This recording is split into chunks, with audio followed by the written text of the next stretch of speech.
It's Friday, March 20th.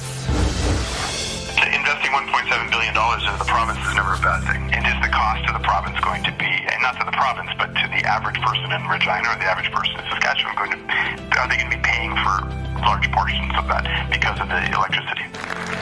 Some are raising concern over how much power the new Bell AI data center will use. We are very excited about this endeavour and this collaboration between the Ministry of Agriculture and our current government, and kind of reaching out and providing agricultural mental health services. Saskatchewan's Farm Stress Line is merging with the National Farm Crisis Line ahead of a busy growing season. If you plead guilty, they will give you a lesser charge. I'm pleading not guilty, Mom. Okay. I don't know how they can put me in jail, Mom. Okay, all right, time's up. Love you. Love you, baby. Bye. W5 investigating a potential case of wrongful imprisonment in Hong Kong. Avery Haynes will join us later this hour. Stay with us, Saskatchewan. Your morning starts right now.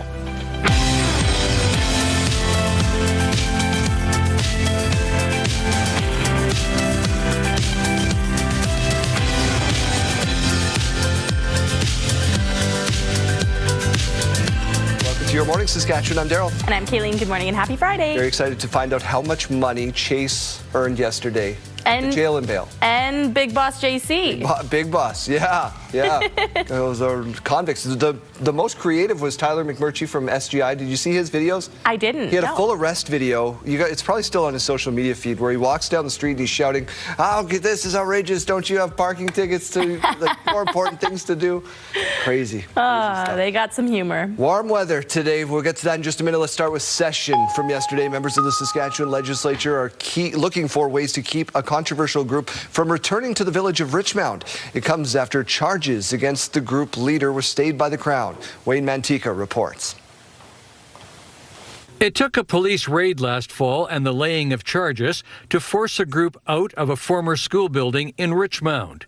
The leader of the so-called Kingdom of Canada was charged with failure to comply with an undertaking and intimidation of a justice system participant. Those charges were stayed by the Crown this week. We respect the independence of public prosecutions to do their work and evaluate their case and the strength of their case. And if there's no reasonable likelihood of conviction, it's not uncommon for them to direct a stay of proceedings. Group leader Romana Didalo has appeared on social media suggesting charges against her were stayed for fear of a charter challenge. So they say, okay, before she has the opportunity to file the charter challenge, we'll stay the case. Right? But the damage has been done on my part as far as being unfairly treated. Attention at the legislature has turned to finding ways to prevent the group from returning to Richmond. Put a restraining order against the individual in question and the follower and her followers. That is a viable option. It's not necessarily ideal, but I do think something like that and other efforts can be done. The group's former home in Richmond now sits vacant. We certainly encourage the community to look at some of the resources and the tools that we've put in place with the Safer Communities and Neighbourhoods legislation that specifically targets and helps communities address the problem of nuisance properties. The government says the former school building in Richmond remains under a public health order and will remain vacant until it is brought up to standard. It is not known when a decision might be made about its long-term future. Wayne Mantika, CTV News, Regina. And Jeremy Dodge this morning for the first time, where he's talking about a Prince Albert man who was shot in the throat trying to evict a tenant from his rental property, now died, Jeremy. Yeah, this is the story, Daryl, of Jim Primo. His family shared their story with us last year after the incident happened June 4th. Primo, 57 years old, suffered a spinal cord injury in the shooting. A GoFundMe was set up at the time to help his family with the expenses. Following the shooting, Preston Bird was charged with aggravated assault, breaching a conditional sentence order, and other firearms-related charges. No word yet on whether he will face any upgraded charges now with Primo's death. Laird Elementary School, about 70 kilometers north of Saskatoon, is under review with possible grade cuts or closure on the table. The board says the review was triggered by declining enrollment and the condition of the building. Under division policy, reviews can be launched when K-8 enrollment falls below 51 students. Laird now has 35. The school also needs roof repairs and a new HVAC system, estimated at $1.5 million. The province has announced funding for roof repairs, which is now a factor in the review. How much and whether it includes HVAC upgrades remains unclear.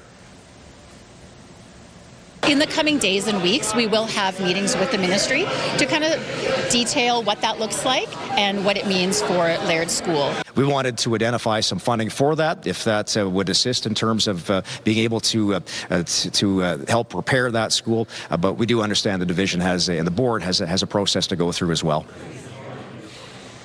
And the board is expected to make a decision April 20th.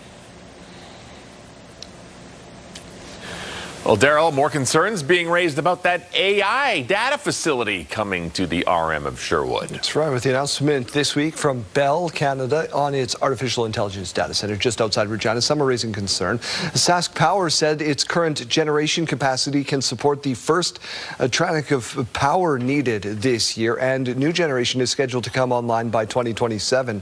One professor at the University of Regina has concerns about the effect that the 300 megawatt facility will have on power bills to Saskatchewan residents down the line.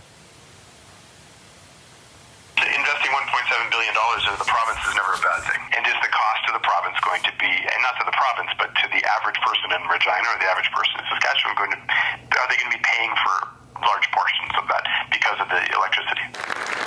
Construction of the data center is being built by Bell, which owns CTV News. It's scheduled to start this spring. Canada and 6 other countries say they're ready to help secure the Strait of Hormuz as the war in the Middle East drives up oil prices and threatens the world economy. War has really gone from a short, sharp Venezuelan in and out to it could be this decade's version of a quagmire for the United States. Statement signed by Canada and allies reads, in part, we express our readiness to contribute to appropriate efforts to ensure safe passage through the strait. However, it doesn't detail how they plan to make that contribution. CTV News has reached out to the Prime Minister's office for clarification on what Canada's contribution might be. There's ongoing concerns that the closure could further impact the global supply chain. Relief groups are now sounding the alarm about supplies being unable to reach countries in need. The reality of war was captured by a reporter broadcasting in Lebanon when a missile landed just steps away from where he was standing. And before you see this video, it's important to note the reporter is okay. Further rocket attacks were reported against Nahariya and admitted.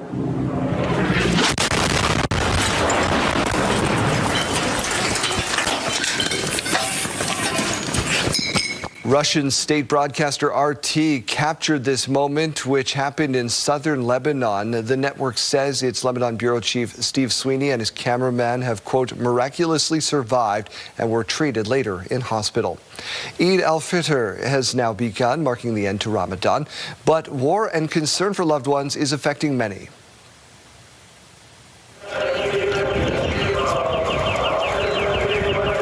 In Lebanon, worshippers attending prayers in Beirut say they hope the war between Hezbollah and Israel ends as soon as possible. More than 1 million people in Lebanon have been displaced and 1,000 people killed since the war began between the two sides.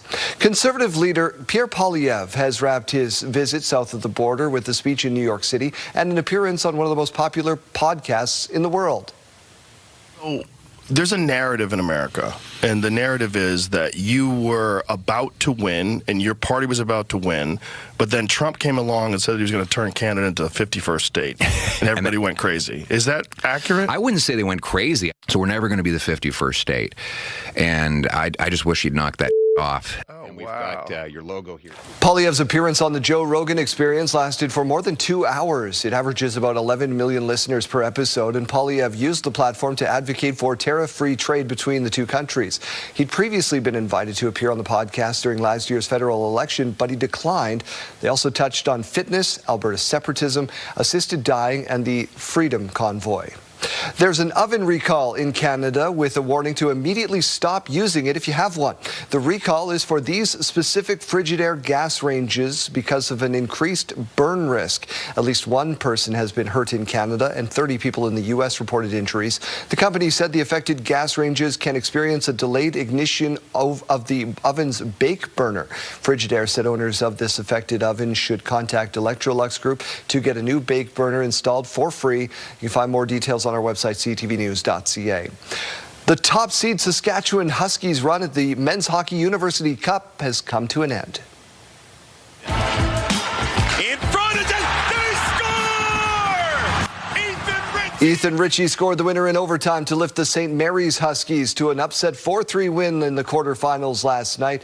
Saskatchewan came back from a 3-0 deficit to force overtime, but their run has come to an early end. Let's get over to the Weather Center. Spring is officially here. Spring has sprung, Kayleen. Well, not official until 8:46 a.m. You got snow in front of you. Exactly. So we still got some snow falling behind us, Daryl. But yes, today is technically the first day of spring, just a little bit later on. And how long exactly until spring springs? Again, 8:46 a.m. The duration of this until the summer solstice, it's going to be 92 days, 17 hours, and 38 minutes exactly for you to enjoy all that spring in Saskatchewan has to offer. Of course, radar and satellite, though, showing that we did get some of that precipitation overnight, and that's why we had to start with that little image of the snow falling. We got some rain in areas around Saskatoon, Prince Albert, and then, of course, as we mentioned, the flurries did follow. Some freezing rain as well throughout the Parkland region, so roads could be partly covered this morning, a little bit wet. Drive carefully. Currently, right now, that system is very small just east of Saskatoon with some rain still falling in the province. The sun is going to be up very shortly here as we're getting more hours of daylight, so we're going to be enjoying that. Into the afternoon, we do have some more snow moving in from Alberta. Saskatoon going to be seeing that. It's not just going to be the flurries. It is going to be a wintry mix. We see more of that popping up as the temperatures go up as well. And then into those overnight hours, the freezing rain does reach areas around Yorkton. And then into overnight, we see it kind of stopping and going. And then by about 2 p.m. tomorrow, we still see some of that system impacting areas around Yorkton. Regina could also be seeing just a few flakes. And we're expecting a whole lot of cloud cover for the next few days. Your weekend is going to be a little bit gray and cloudy. Sunday, 7:30 a.m., we see the system hovering in the southwest corner of the province near Swift Current. And then by the afternoon, right around Estevan there. Again, this is Sunday, about 12:45 p.m. So there's a look at your weekend. Today's forecast looking right around the seasonal average in central Saskatchewan. To put this into perspective for you, for Saskatoon and Regina, the average this time of year is between 2 to 3 degrees. So we're right at that for areas around the Battleford, Saskatoon, Prince Albert, and even Yorkton. Down towards the south, though, still seeing a lot of those warmer temperatures. 18 degrees expected for Swift Current, 13 degrees for Moose Jaw, 14 for Weyburn, and 14 for Estevan as well. The weekend is going to be cooler, though. 1 degree tomorrow for Regina, 4 degrees on Sunday, 5 degrees by Monday, and 2 degrees by Tuesday with some flurries on the way. Some more of those flurries expected through Saskatoon for your weekend. Again, about -4 on Saturday and 0 degrees by Sunday with some flurries. 1 degree on Monday and -6 by Tuesday.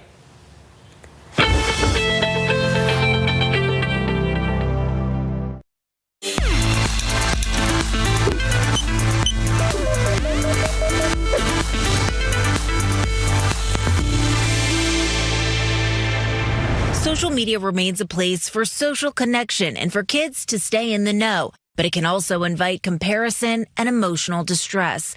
Now, a new JAMA pediatric study suggests the relationship between social media use and teen well-being isn't linear. For young girls, mental health fared best among those who didn't use social media at all. But as they moved through tween and teen years, moderate use was associated with higher well-being. And emotional health was highest early on for boys who stayed off social media or used it moderately. But by adolescence, boys who avoided social media altogether reported lower emotional health. So it may not be just as simple as no social media ever for your child. The American Academy of Pediatrics recommends children under 13 stay off social media. And older kids should use it in limited, supervised ways that don't interfere with sleep, school, or real-life relationships. With this Medical Minute, I'm Olivia Rubin. Health Report, brought to you in part by SEIU West, Saskatchewan's first healthcare union.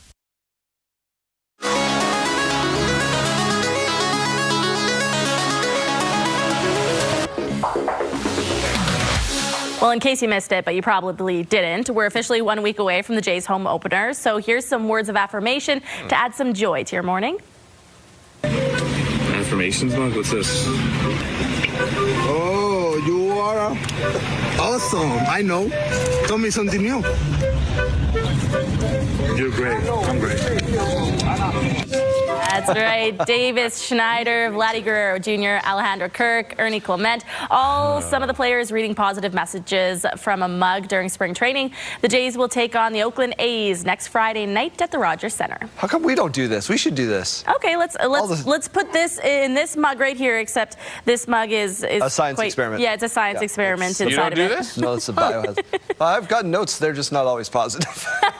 Yeah, go bring them out of your desk. Some of them are for me. No, let's not do that. Question of the day is next.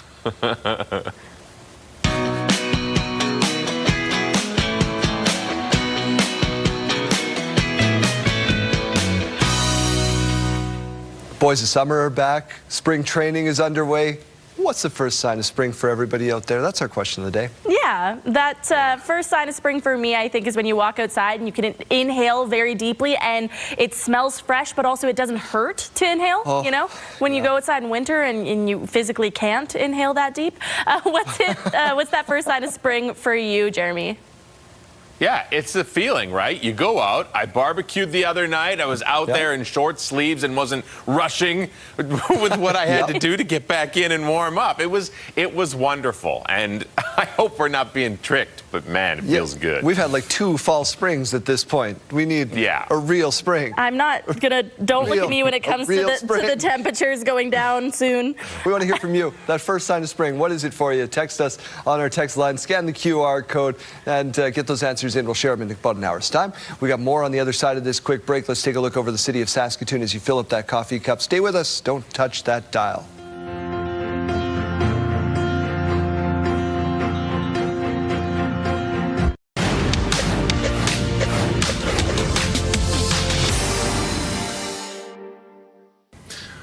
Along with the physical war in Iran, there is a cyber war going on. An Iran-linked cyber group, Handala, is claiming it breached the email account of Deborah Oppenheimer, a former deputy head of foreign relations at the Mossad in Israel and current head of international affairs at Israel's Institute for National Security Studies.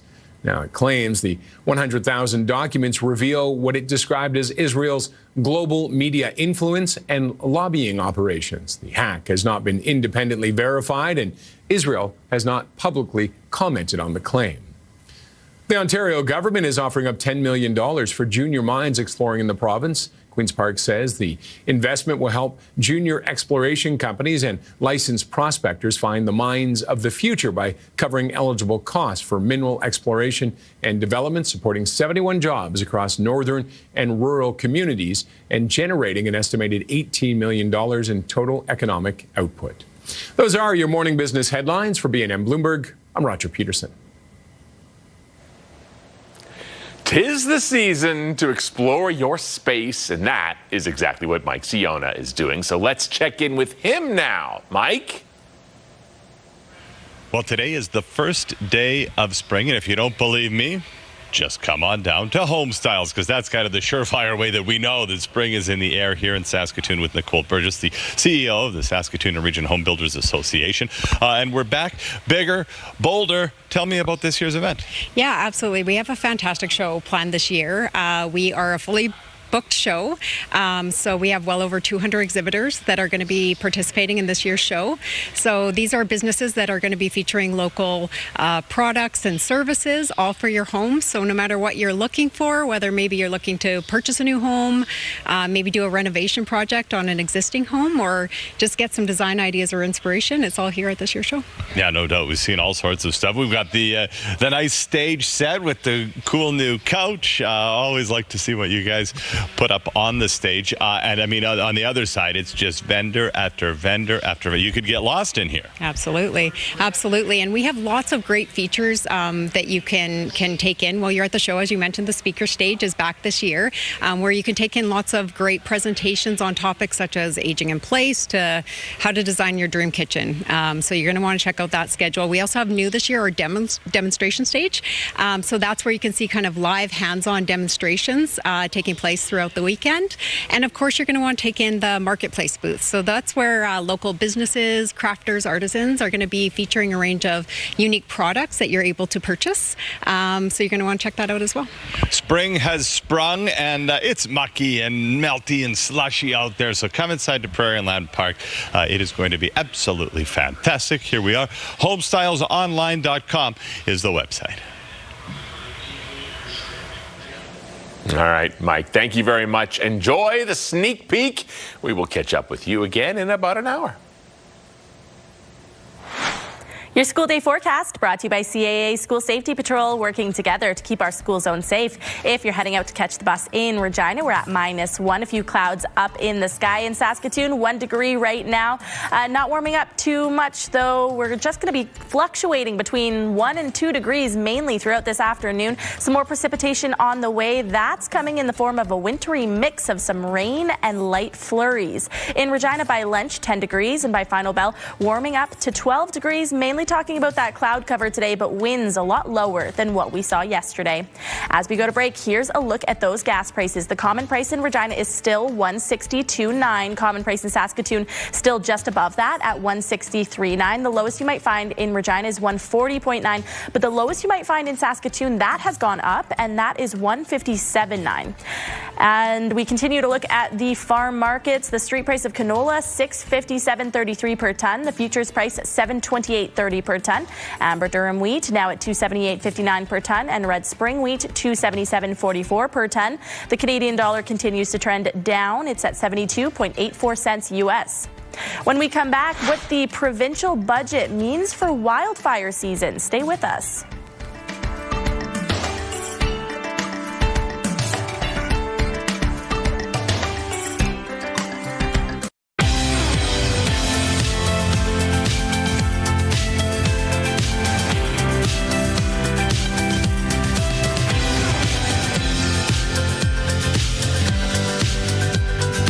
Just after 6:30, welcome back to the program. The provincial budget providing a slight increase to help fight wildfires this season.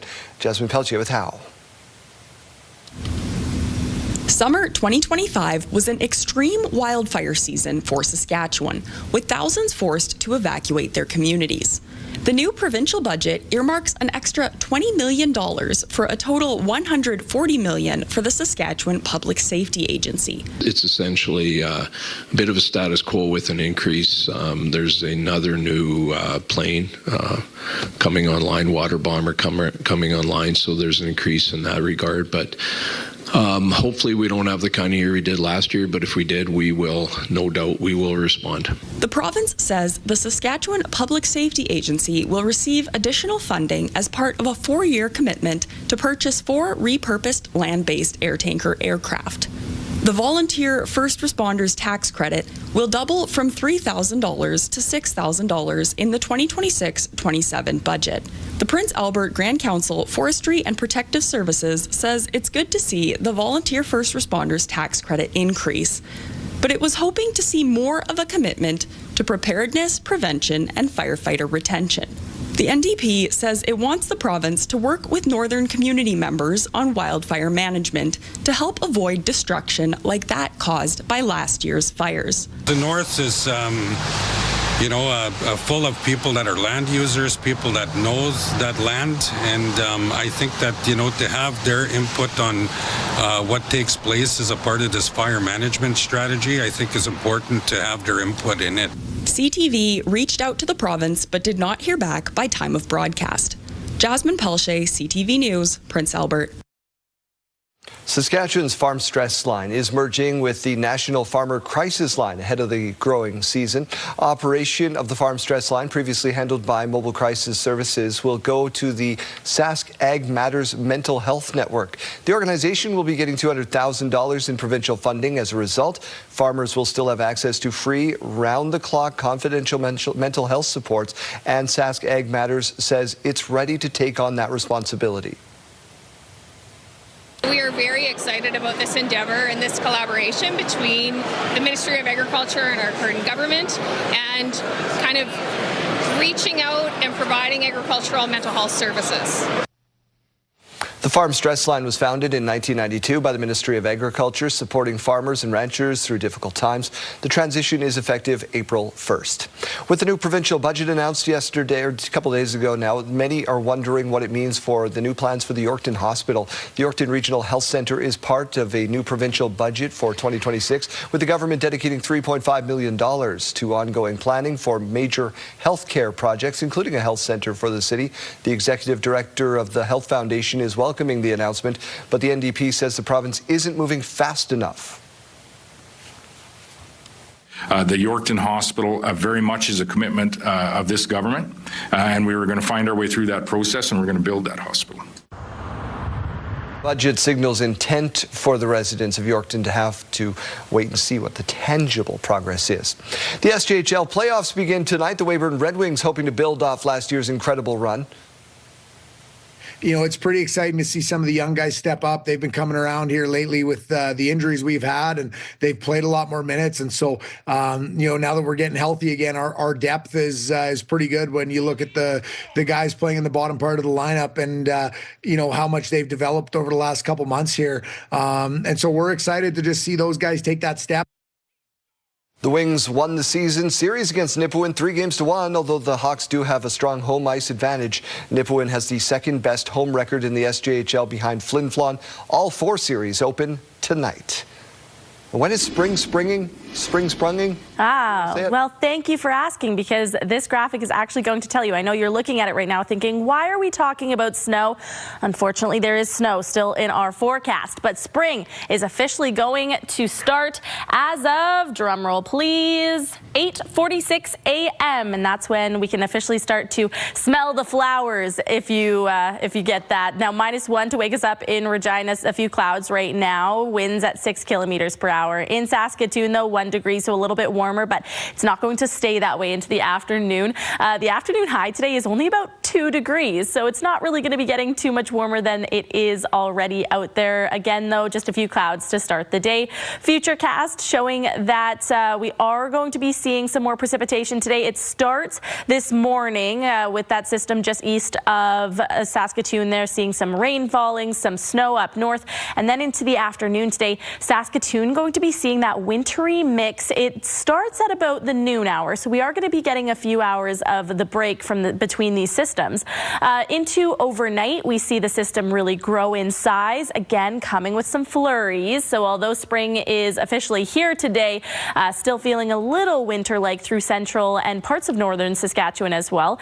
Into Saturday afternoon, we see some of that popping up down in the south. So around Yorkton, we see some of those flurries. Regina could be seeing some of those, and also in areas around Assiniboia have a couple spots kind of coming and going. Saturday into the evening hours, again, we're talking about very small spots on the radar, bringing some more of those flurries.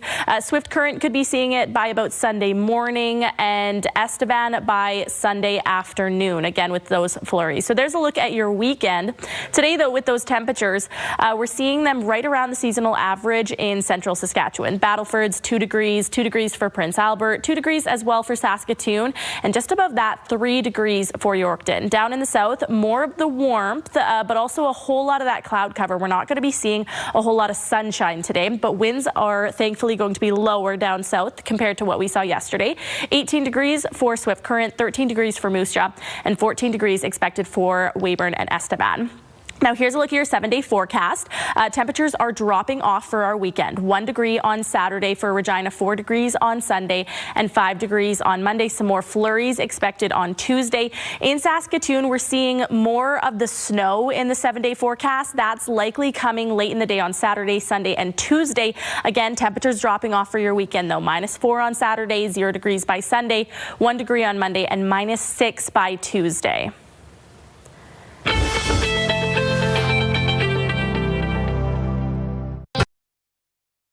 If you plead guilty, they will give you a lesser charge. I'm pleading not guilty, Mom. Okay. I don't know how they can put me in jail, Mom. Okay, all right, time's up. Love you. Love you, baby. Bye. I love you. Yeah, it's an organized crime syndicate that could have people smuggling drugs without even knowing. A woman named Jade from Ontario arrested in Hong Kong last September after authorities found more than 50 pounds of cocaine in her luggage. And she's not alone. 3 other Canadians facing similar charges, and an investigation by W5 is uncovering a huge network behind it all. W5's Avery Haynes joins me now. Avery, your investigation, it began with the case of one young woman. So tell us more about what happened to her. Good morning. Yes, this is the story of 19-year-old Jade. She had just graduated from college. She was working as a security guard at a homeless shelter, and she was on Instagram, and on one of the stories that came up was a job offer, and she replied to that and asking more information. And from 3 weeks after replying to that Instagram job offer, she was in jail, as you mentioned, with 25 kilos of cocaine in her suitcase.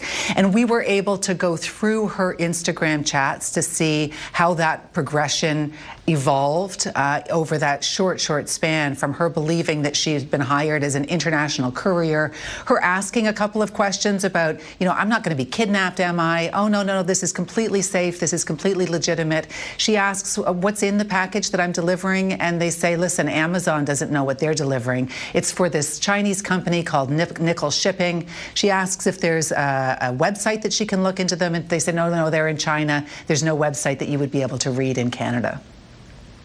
Okay, so you went to Hong Kong to meet Jade in prison and discovered there is a much larger story at play here. Right, so we went thinking that there was one Canadian behind bars for being a drug mule.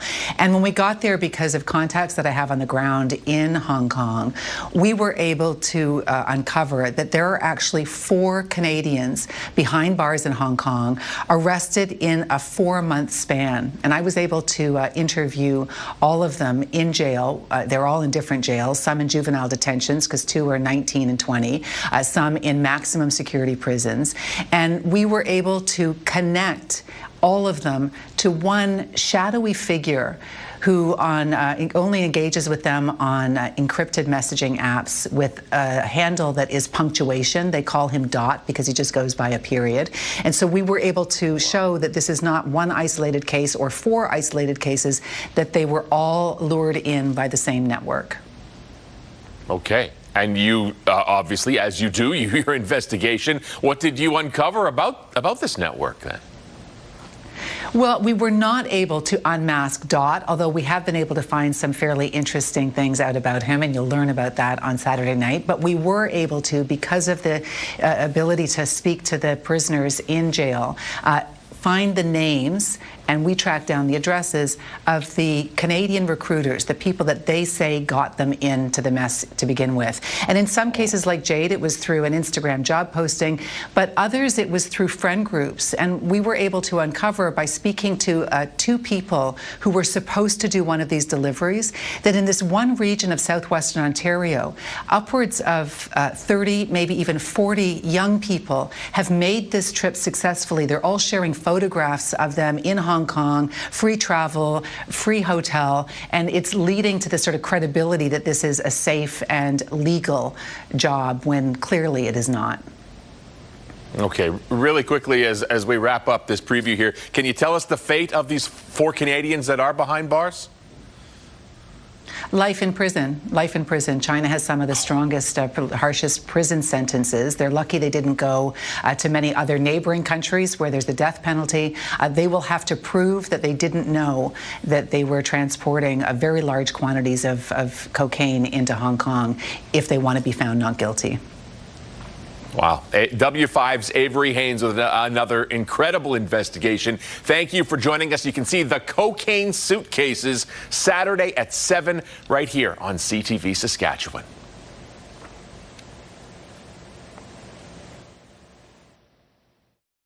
The Saskatchewan Sports Hall of Fame has another exciting exhibit. We're going to go live there now. Enjoyed Arden Lloyd on location. Arden, good morning. Morning, Daryl, and that's right, we are here at the Saskatchewan Sports Hall of Fame. It's our destination for a little bit of a historical trip down memory road eventually, but we've got an on-hands exhibit behind us. Matthew Gorley is here to show us the ropes. What exactly is this exhibit that's brand new here today? Our new exhibit is called On the Body. It celebrates some of the highlights of our textile collection. Recently, we just completed our textile project. We had a great grant from Heritage Canada that let us get all of our textiles, which is mostly jerseys, but also hats and ties, and actually I saw a box that had jock straps in it, which I didn't even know we had, but it's all now in one place. We've got a better storage system for that collection, and now we have some of really cool pieces on display, and some of which you can touch as well. Well, these touchable items just to our right here in this locker, what's one of the cooler aspects of these individual pieces? Yeah, some of the cool things about this is that it really shows the evolution of equipment in sport, which is part of the exhibit as well. But if you notice, there's a couple of swimsuits there. One's obviously much more modern that I think people might be used to wearing, certainly women. But behind it, there's actually a wool swimsuit, which to me just looks itchy. But yeah, certainly not the lightest fabric to use for a swimsuit. But yeah, we have some wool swimsuits on display that you can touch and get a sense of the textiles there that change and evolve. Yeah, well, a little bit tricky to float in wool. Terrific athleticism on display even here after the athletes are gone. Where do you get lots of these pieces from? I mean, most of our collection is donated by the athletes, whether it's on loan or permanent donations. So we always appreciate people who think of us, and if they have great sport history in the closet or hiding in an attic somewhere, I hope they think of us, and we'd be happy to donate it. We can preserve it and make sure it's viewable for future generations as well. Well, in this exhibit, open today, how can people get down here and experience the same thing that we're looking at right now? Yeah, this exhibit's going to be on for a few months, certainly into the summer. So we're open every day, every weekday from 10 a.m. to 4 p.m. and then Saturdays noon to 4 p.m. So we're downtown across from Victoria Park, 2205 Victoria Avenue. We'd love to see you. Well, come on down to the Saskatchewan Sports Hall of Fame. Brand new exhibit that you can literally get your hands on some of it.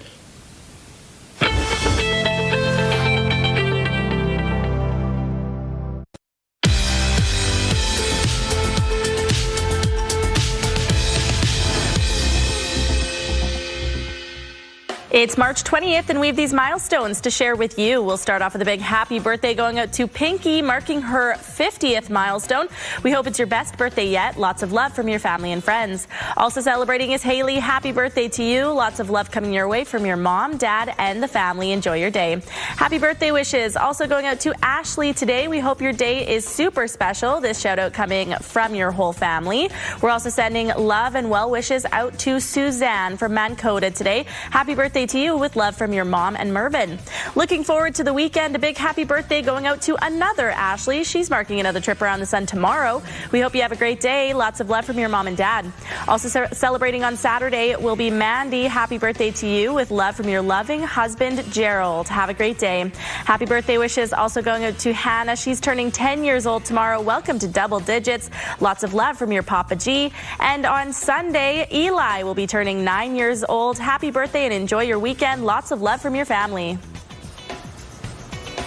Milestones, brought to you by Harbor Landing Village, an award-winning senior care and living community in Regina. If you have a milestone coming up, send us an email to yourmorningsaskatchewan@ctv.ca or simply scan that QR code on your screen. Please send those in at least one day in advance.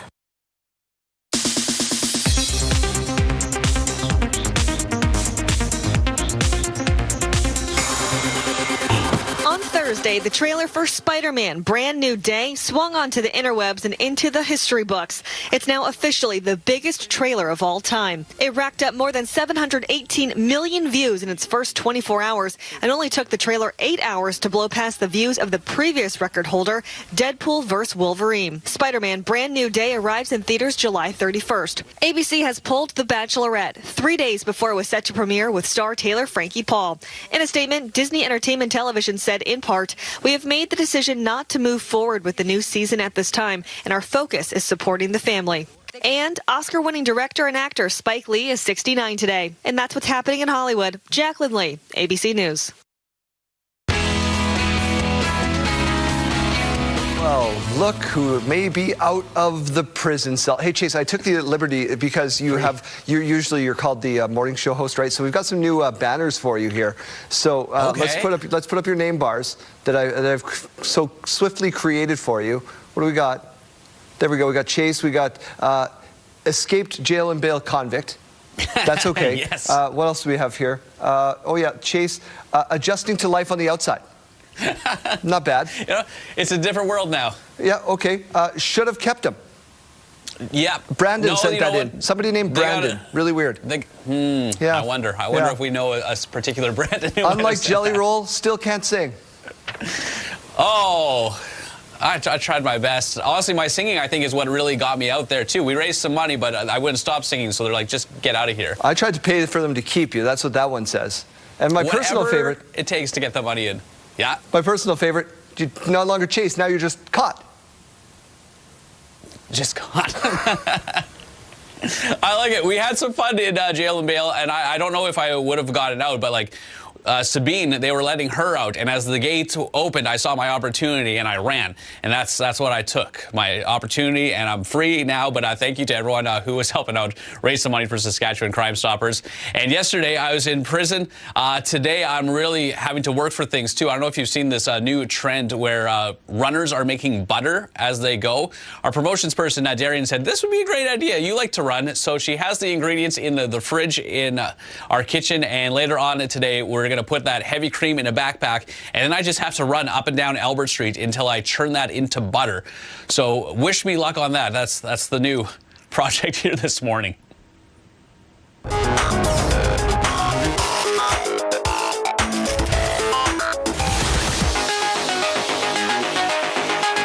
Odsie's injured tomorrow? Like, pretty... As long as he's fine by Monday. He's got work to do. Running and whisking at the same time. Okay. Let's kick things off in our sidebar with brunch that was seasoned with some 80s hip-hop.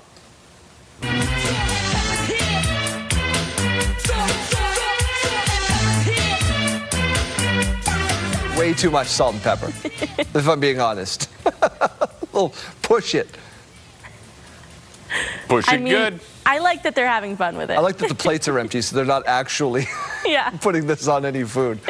No food spoiled. That's good. That's a fun one. All right, here's another one for you. Tennis can be a tough sport to train for, and that's why you need to enlist a coach that can multitask.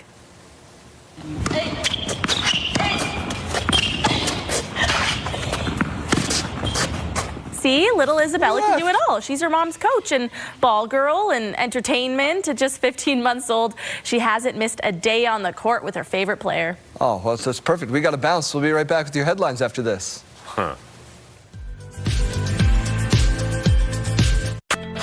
It's Friday, March 20th. Divisions are likely going to have to pull supports away from classrooms, whether it's increasing class sizes or creating more multi-grade classrooms. Saskatchewan Teachers Federation says a closer look at the provincial budget could mean cuts for some schools. In the coming days and weeks, we will have meetings with the ministry to kind of detail what that looks like. An elementary school about 70 kilometers north of Saskatoon under review with the possibility of grade cuts or closure on the table.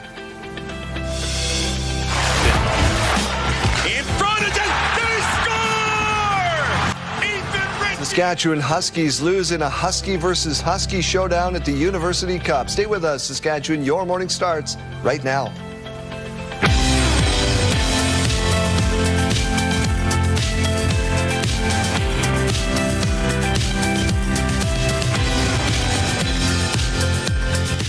welcome to Your Morning Saskatchewan. I'm Daryl. And I'm Kayleen. Thanks for starting your Friday with us. Spring is this close. So is our weekend.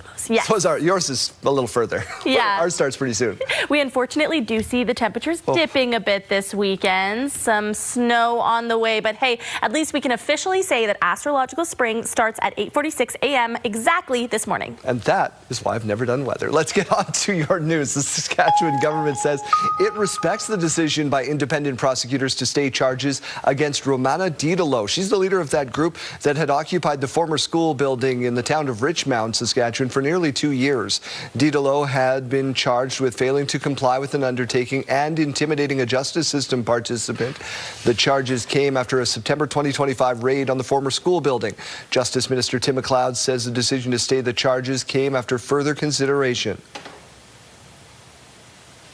There was no reasonable likelihood of conviction, and when that's the case, the proper thing to do is to stay the charge. We respect that public prosecutions constantly evaluates the strength of their case and the evidence that's been gathered, and if they came to the conclusion that there's no reasonable likelihood of conviction in that matter, then the stay of proceedings would be directed. That former building in Richmond remains under a public health order and cannot be occupied. The minister has encouraged the community to now consider using legislation that targets nuisance properties. The province is spending $2 million less on Saskatchewan's Justice Department. $269 million is allocated for the Ministry of Justice in this year's budget, a drop of about 0.7% from last year. It comes as the court system faces backlogs with some high-profile Saskatoon cases taking years to get to a verdict. Most notably, an impaired driving case involving the death of a 9-year-old girl, which was stayed due to delays. Despite the slight drop in funding, the Justice Minister says the system is expanding, pointing to new hires and technology advancements. I'm quite excited that we're able to continue to address the capacity pressures on our court system. We're adding 3 more provincial court judges. We've got 4 associate judge positions that are being created for the Court of King's Bench, and further expanding the IT infrastructure for our e-court at the Court of Appeal, as well as the case management system within the Court of King's Bench. The province says it will also add 2 new Crown prosecutors focused on complex immigration and taxation cases. Some are raising concerns over how much power the new Bell AI data center will use. Sask Power said its current generation capacity can support the first bit of power needed this year. A new generation is scheduled to come online by 2027. One professor at the University of Regina has concerns about the effect the 300-megawatt facility will have on power bills to Saskatchewan residents down the line. Investing $1.7 billion into the province is never a bad thing. And is the cost to the province going to be, and not to the province, but to the average person in Regina or the average person in Saskatchewan, are they going to be paying for large portions of that because of the electricity? Construction of the data center being built by Bell, which is the parent company of CTV News, is scheduled to start this spring. A Prince Albert man who was shot in the throat trying to evict a tenant from his rental property has now died. Jeremy Dodge. Yeah, Daryl. Jim Primo's family shared their story with us last year after the incident occurred. Happened June 4th. Primo was 57 years old, suffered a spinal cord injury in the shooting. A GoFundMe was set up at the time to help his family with extra expenses. Now, following the shooting, Preston Bird was charged with aggravated assault, breaching a conditional sentence order, and other firearms-related charges. No word yet on whether he will face any upgraded charges. Laird Elementary School, about 70 kilometers north of Saskatoon, is under review with possible grade cuts or closure on the table. Dozens filled the school gym this week for a meeting of electors where Prairie Spirit School Division and board officials outlined the review before residents shared concerns with trustees. The board says the review was triggered by declining enrollment and the condition of the building. Under division policy, reviews can be launched when K-8 enrollment falls below 51 students. Laird now has 35. The school also needs roof repairs and a new HVAC system, estimated at $1.5 million. The province has announced funding for roof repairs, which is now a factor in the review. How much and whether it includes HVAC upgrades remains unclear. In the coming days and weeks, we will have meetings with the ministry to kind of detail what that looks like and what it means for Laird School. We wanted to identify some funding for that, if that would assist in terms of being able to help prepare that school. But we do understand the division and the board has a process to go through as well. Residents CTV News spoke with say the school plays a key role in the community and it would be a major loss if it closed. The board is expected to make a decision April 20th. All right, Daryl, now to the latest on the war with Iran. Iran has launched another attack of energy facilities in neighboring countries. Kuwait this morning says a key oil refinery was struck down again by Iranian drones. It's the second strike on the refinery in 2 days. Today's attack comes as Iran is increasingly targeting energy sites in the Gulf Arab states. This follows Israel's bombing of Iran's largest gas field Wednesday. Israeli Prime Minister Benjamin Netanyahu says Israel is now holding off attacks on Iranian gas fields at the request of the U.S. president. People in Tehran are preparing for Nowruz this morning, the Persian New Year, despite ongoing attacks from the U.S. and Israel. We will see, but at least today is a little bit of... Residents purchasing flowers and plants at a market say they'll celebrate the new year anyway, despite the broken hearts. More than 3,000 people have been killed in Iran since the war started nearly 3 weeks ago. Eid al-Fitr is now underway, marking the end of Ramadan, but war and concern for loved ones is affecting many.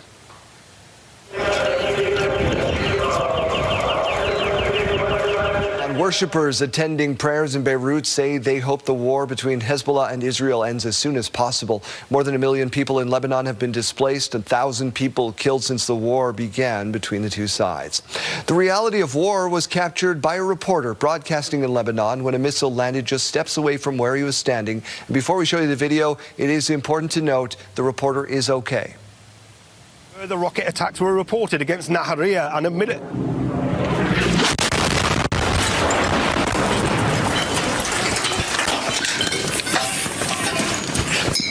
Russian state broadcaster RT captured this moment, which happened in southern Lebanon. The network says its Lebanon bureau chief, Steve Sweeney, and his cameraman, quote, miraculously survived and were treated in hospital.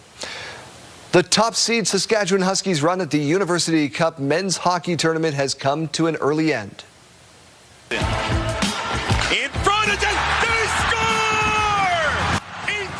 Ethan Ritchie scored the winner in overtime to lift the St. Mary's Huskies to an upset 4-3 win last night in the quarterfinals. Saskatchewan did come back from a 3-0 deficit to force overtime, but their run has now come to an end. Let's get to the Weather Center, where winter's run is about to come to an end. Yes, so we officially are talking about spring this morning. It starts at 8:46 a.m. exactly. That's astrological spring. So again, you're probably thinking, hey, Kayleen, you were talking about spring 3 weeks ago. Well, that was meteorological spring. That started on March 1st. That's based on the calendar months.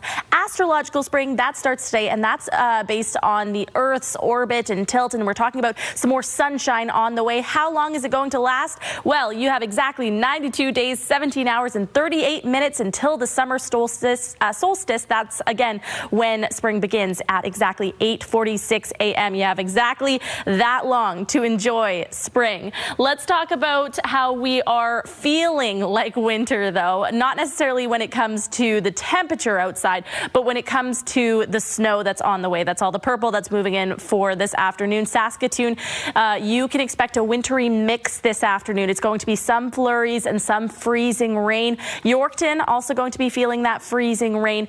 Roads are already partially covered in areas between Saskatoon and Prince Albert because of the system that we saw overnight. And then as we look forward to the weekend, we see it kind of stopping and going. A lot of really small spots on your screen that are going to be popping up between now and Sunday afternoon.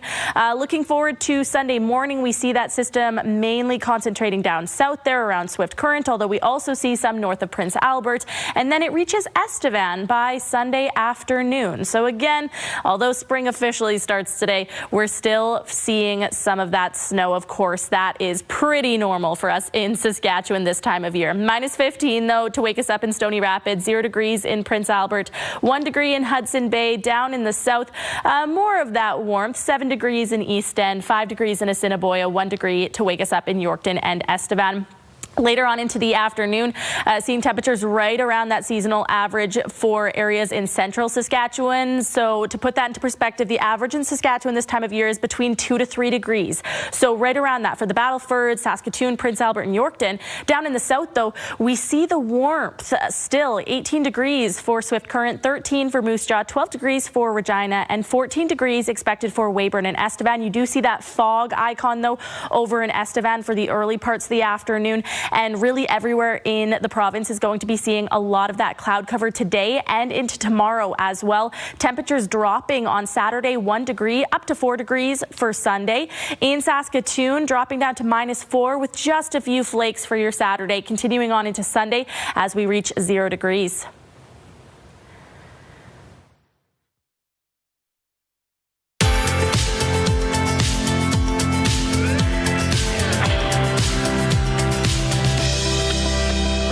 It's the first day of spring, Saskatchewan, and here's a look at your rural forecast for your day. 1 degree for Lloydminster, 1 degree for Spiritwood, 2 degrees for Watrous, and 3 degrees for Wynyard, although we are expecting some more flurries and as well some freezing rain through central Saskatchewan this afternoon.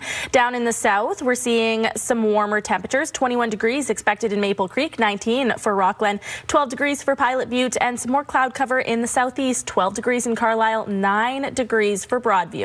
Let's take a look at Norquay, where internet plans up to 1 gig are available from SaskTel. 2 degrees this afternoon, cloudy with just a few showers. Northeast winds coming in between 30 to 40 kilometers per hour. As if we needed yet another sign of spring, here is a surefire one. Home Styles is back in Saskatoon, and Mike Siona is out at the show for a preview. Mike.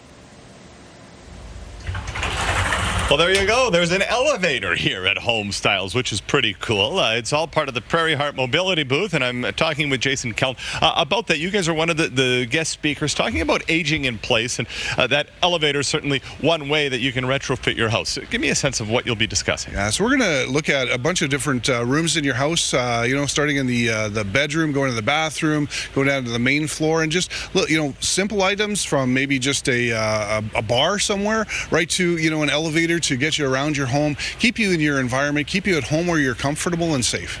I love that. Now, that can come in a host of different ways, from accessibilities, ramps, as you mentioned, the elevator, or it could just be something as comfortable as, what is that, like a power massager? Yeah, we brought a lift chair with us, and it's one of the top of the line. It's got Bluetooth, it's got speakers, massage, heat. It's fantastic. Really keeps you comfortable and safe in your home. Something like this is something maybe you don't want to wait too long to start thinking about and planning, especially if you want to be in your own home. I can't imagine that putting an elevator in is something that you do without a little bit of forethought. That's right. I think that forethought and planning so that you can age in place is paramount. You want to be able to make sure your family knows where your wishes are so you can stay at home. Yeah, absolutely. Well, very cool. Thanks very much for a couple of minutes here this morning. That's the Prairie Heart Mobility booth here at Home Styles. Come check them out. They're here today, tomorrow, and Sunday. And I'll tell you what, it is going to be a great show. HomestylesOnline.com for all the details. Awesome, Mike. So much to see and do. Thank you very much. We will be right back with you.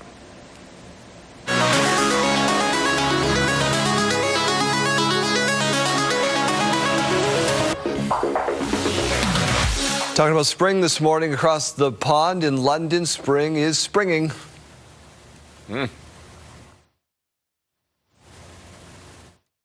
Supposed to be some audio there. It's not there. This is Kew Gardens. Maybe England didn't get as much snow as a Canadian winter, but it does sound like they had a nasty one in the UK. But now pink magnolias, and yellow daffodils are blooming against the backdrop of a blue sky. This is one of your favorite parts of summer. Yes, I love when you can go outside and you can smell the flowers blooming. I am really not a good gardener, but thankfully my neighbors are, so I get to just reap the benefits by going outside and smelling them. Fair enough. My wife is the same way. Smell the allergies. allergies. Dispel the allergies. Get that Claritin. Brings us to our question of the day. What is the first sign of spring for you at home? So let's see what people are saying out there. Yeah, just a couple answers so far. We'd love to see some more. We had Heather writing in saying, the first sign that spring has arrived for me is when the rabbit's fur starts turning brown, right? Yes. You're not Got a seeing... lot of white ones in my... Yeah. Yep. Yeah, that's a good one. And then Becca saying the arrival of the cobra chickens, a.k.a. the Canada geese. That's Yeah. right. You go outside, you walk around Wisconsin, and they're just everywhere. And Yep. You gotta watch where you step. People love them till they caw at you. a few days ago, we had a lot of people writing in talking about the crocus flowers and Right. how those blooming, that's the first sign of spring. But we want to hear from you. Text your name and your answer to 10400. Standard message rates may apply. Or you can scan that QR code on your screen. Let us know, what's that first sign that spring has arrived?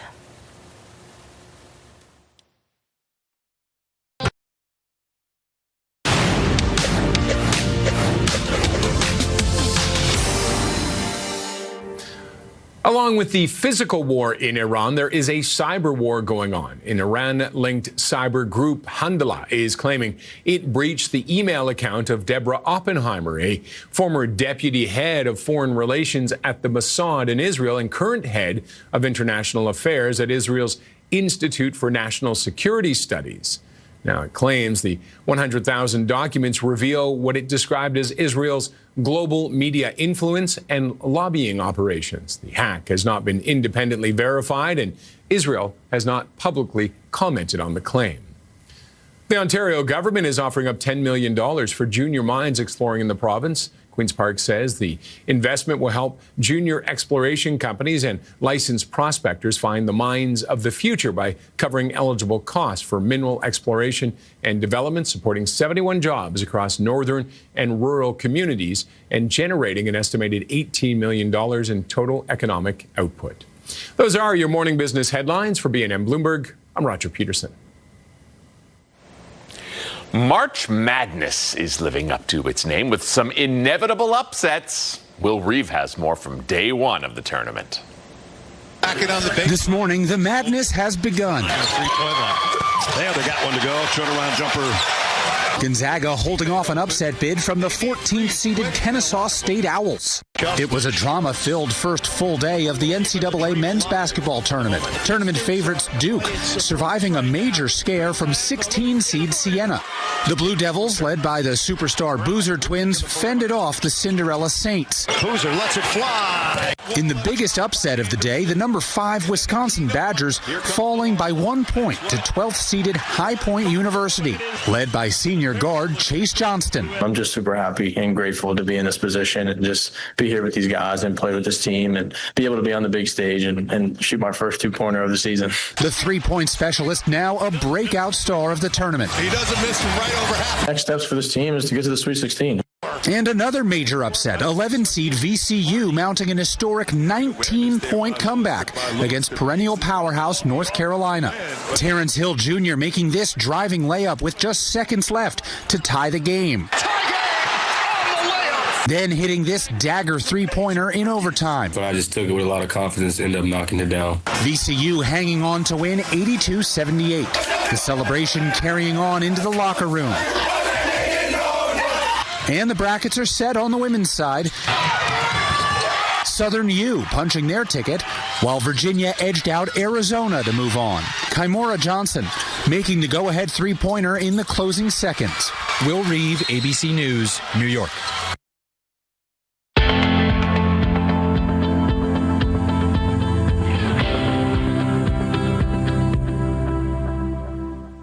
Time for your morning mystery. It is a thing. 3 clues lined up for you. Play along at home. Here's clue number 1.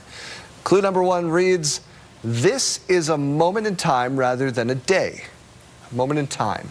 Happens at the same time around the world. And even though it means equal night, the daylight will be slightly longer. Seems like a very timely question. Now we can find out how many of us can spell. I thought that it might be something to do with this. Okay, on the count of 3, Jeremy, you good? I'm good. 1, 2, 3. I'm going to go with equinox. Astrological spring. Oh, it's it equinox, is yeah. equinox. Basically all said the same thing. Happy start of spring, everybody. That was your morning not so mystery. Studio consideration provided by Father's Furniture, specializing in quality Canadian-made furniture. The forecast is brought to you by CAA School Safety Patrol, working together to keep our school zone safe. If you're heading out to catch the bus in Regina or Saskatoon, we are seeing some fog in the area this morning, -1 in Regina and 0 degrees in Saskatoon. By lunchtime in Regina, 10 degrees, and by final bell, up to that expected daytime high of 12 degrees with that cloud cover. Winds much lower than what we saw yesterday. By lunchtime in Saskatoon, could be seeing that wintry mix moving in 2 degrees and back down to 1 degree by final bell, with that precipitation likely to continue on through until the later parts of the afternoon. As we go to break, here's a look at those gas prices in Regina. The common price, 162.9. The common price in Saskatoon is just above that at 163.9 still this morning. The lowest you might find in Regina, 140.9. And the lowest you might find in Saskatoon has gone up. It's at 157.9 this morning. In the farm markets, the street price of canola is at $657.33 per ton. And the futures price, $728.30 per ton. Amber Durum wheat now at $278.59 per ton. Red Spring wheat, $277.44 per ton. And the Canadian dollar trending down. It's at 72.84 cents US. A major merger in farm stress lines. The details when we come back.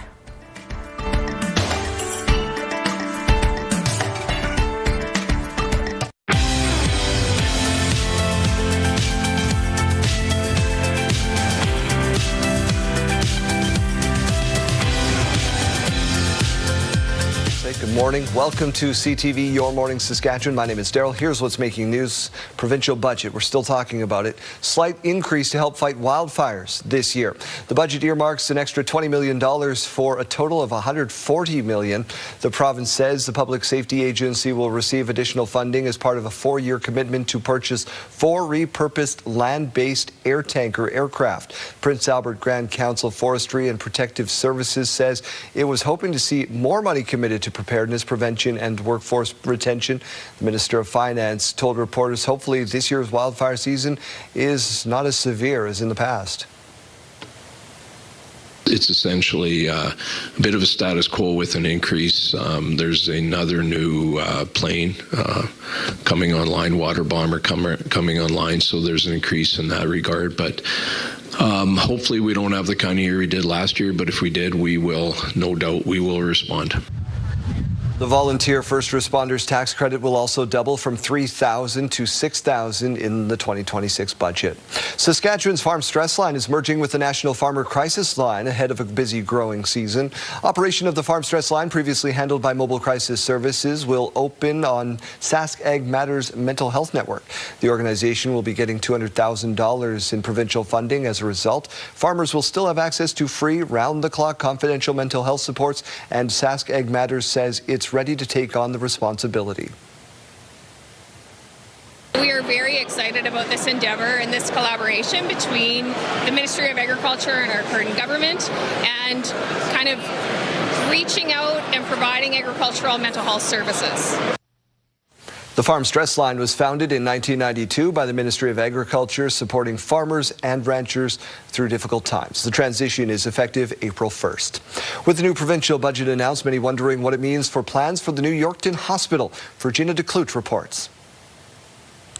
Yorkton's been hoping for a new hospital for over a decade, and with the new provincial budget announced on Wednesday, the city could get closer to this dream. Often what we've found as we find our way through that pre-design and needs assessment is that with additional people living in Saskatchewan, healthcare needs changing over the last number of years, that the services that we are offering need to be expanded. The Yorkton Regional Health Centre is part of the new provincial budget for 2026 and 27, with the government dedicating $3.5 million to ongoing planning for major healthcare projects, including the health centre for the city. The Yorkton Hospital very much is a commitment of this government, and we were going to find our way through that process, and we're going to build that hospital. The executive director of the Health Foundation is welcoming the announcement. Like the announcement today to move the hospital forward with right through the business case into the design stage for the hospital. It's very good for the community. We've been waiting for that for a while, so light at the end of the tunnel. We're happy to see that happen. But the NDP says the province isn't moving fast enough. We're very concerned as to why this is taking so long for this hospital project to move past the pre-design, especially when full design plans were completed back in 2012 and were presented to the community through various town halls. While preparatory documents regarding the facility remain classified, the government says it is working with stakeholders to deliver on their promise. Now we're ongoing engagement with both the Healthcare Foundation of East Central Saskatchewan as well as the City of Yorkton. Making sure that we really get the right scope for the project in terms of what the needs are going to be of the residents of East Central Saskatchewan. For now, the budget signals intent, but the residents of Yorkton will have to wait to see any tangible progress. Frujina Daklut, CTV News, Yorkton. Residents in part of Havana are collecting water from tanker trucks as electricity and fuel shortages continue to hit the island.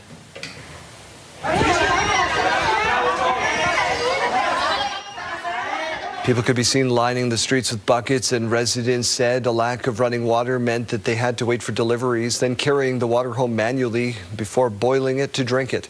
Cuba's electricity grid suffered another collapse this week, leaving much of the country without power and worsening pressure on water distribution systems as well. Conservative leader Pierre Poilievre has wrapped up his south of the border trip in New York City with a speech and an appearance on a popular podcast. There's a narrative in America, and the narrative is that you were about to win and your party was about to win, but then Trump came along and said he was going to turn Canada into the 51st state, and everybody went crazy. Is that accurate? I wouldn't say they went crazy. So we're never going to be the 51st state, and I just wish he'd knock that off. Poilievre's appearance on the Joe Rogan Experience lasted for more than 2 hours. That podcast averages about 11 million listeners per episode. Poilievre used the platform to advocate for tariff-free trade between Canada and the U.S. They also touched on fitness, Alberta separatism, assisted dying, and the Freedom Convoy as well. 8 people are safe after being rescued from a mudslide in BC. To report, all people are in great condition and are now under the care and control of the City of Coquitlam ESS program. Heavy rain this week triggered a landslide in Coquitlam, trapping people inside multiple homes. 8 people, 2 dogs and a cat were airlifted to safety. There are no reports of any injuries. The slide also knocked down power lines and caused an outage for more than 5,000 BC Hydro customers. Metro Vancouver's only commuter rail line was suspended last night after a mudslide in Maple Ridge disrupted service there. Debris from the slide covered part of the tracks near Port Hanley Station. Trains are expected to operate as normal today, but will be running as far east as Maple Meadow Station. The atmospheric river is nearing an end in BC. We'll have the forecast coming up in just a minute. The Toronto Blue Jays have announced they'll be opening a new Hall of Excellence this summer, replacing the current Level of Excellence. There is no more fitting first inductee into this new hall than Buck Martinez. Buck has played so many important roles for this franchise, first as a player, then as a manager, and then for decades as our broadcaster. He has symbolized to so many special moments. The recently retired Buck Martinez, who played for, managed, and broadcasted for the Blue Jays, will be the first inductee into the new hall this August. The team says they plan to induct a series of players, coaches, builders, and broadcasters over the next 5 seasons. The current 11 Level of Excellence honorees will also be moved to the new hall. I know Buck has a lot of fans out there. He's a very nice man. My wife cannot stand the sound of his voice. Yeah, no, I've heard that before too, but hey, well deserved. Yeah. Everybody's got their own, right? Let's get to weather. I can't even see anything behind you. What's going on? Yeah, well, that's what I wanted to start off by talking to you about, and that's the visibility issues out there this morning. We're seeing some fog in central and southern Saskatchewan, so just take care out there. Give yourself a few extra minutes out on the road. -1 right now. Winds coming in at 13 kilometers per hour. In Saskatoon, we're not seeing quite as much of that fog, but again, we do have it on the radar that you could be seeing it coming and going in the next little bit, so just be prepared for it. 0 degrees right now to wake us up in Saskatoon. Mix of sun and cloud right now, and winds coming in at 9 kilometers per hour. Let's turn our attention to these current temperatures. They're not so bad this morning. -15 in Stony Rapids, -5 in Buffalo Narrows, 2 degrees in Nipawin, and 0 degrees in Melfort. Down in the south, more of those positive temps. 7 degrees in East End, 5 degrees in Assiniboia, -1 in Regina and Weyburn, 1 degree in Estevan, Yorkton, and 0 degrees in Saskatoon. We are talking about some some of those flurries coming in. We saw some late last night and into the overnight hours in areas around Prince Albert and Saskatoon, so roads could already be partly covered to start your day. But again, this afternoon, some more on the way, and it might not just be snow. We're talking about the possibility of this wintry mix today. Most of that freezing rain we see on the radar falling in the area around Yorkton. And then into the weekend, we see it kind of stopping and going. A lot of this is not one large system, but a very broken up system. Yorkton going to be seeing some of those flurries likely around 2:45 in the afternoon tomorrow. Then we see some more popping up on Sunday down in the south. Southwest corner, Swift Current going to start seeing it first, and then it's going to travel over to the southeast. Estevan seeing some flurries by Sunday afternoon. Now your 7-day forecast showing that temperatures are going to be dropping for your weekend, and we're also going to be talking about more of that cloud cover on Saturday. 1 degree for Saturday, 4 degrees by Sunday, up to 5 degrees by Monday, and 2 degrees with some more flurries on the way for Tuesday, 9 degrees on Wednesday, and -5 on Thursday. In Saskatoon, dropping down to -4 tomorrow, so back to below that seasonal average. Again, you see the snow icon, that could be stop and go. We're not expecting a large accumulation or anything. 0 degrees on Sunday, 1 degree by Monday, -6 on Tuesday with just a few of those flakes, 1 degree on Wednesday, and -7 on Thursday. And here's your reminder, if you're thinking, I just want the snow to go away, spring does officially begin today at 8:46 a.m.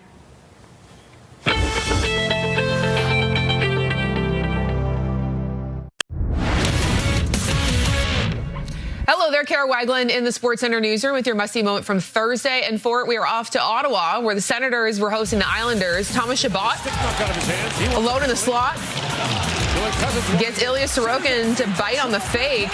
Thinks he's got an easy goal until Carson Soucy slides in, makes the kick save on the goal line. My goodness, an amazing play by the defender to deny a sure goal lands him the must-see moment. And coming up today on TSN, the first round of March Madness continues. Our coverage of both the men's and women's tournaments gets underway at noon Eastern, 9 a.m. Pacific. That's all for now from SportsCenter. Have a great day.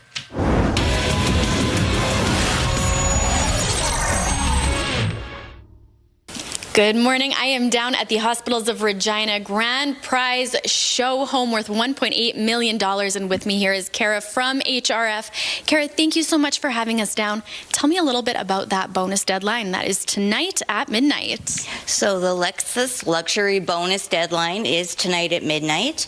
You get a awesome Lexus RX 350, and if you don't like the car, I don't know who wouldn't, it's an awesome car, you can also take $75,000 cash. Beautiful. And speaking of beautiful, this home is gorgeous and it's huge. Tell me a little bit about it. What other features does this home offer? So, custom-built Ripplinger show home, 4 bedrooms, 5 bathrooms. It's 4,400 square feet, a raised bungalow. It is such a nice house. All right. And speaking of such a beautiful home, what is one of your most favorite spots here in the house? One of my favorite spots is definitely the primary bedroom. And just like that, through the art of TV magic, we have made it into the primary suite. Now, Kara, I can see exactly why you love it. It's beautiful. Tell me a little bit about it. It's just such a nice, warm, soothing color. It's just really a retreat for whoever gets to win this show home.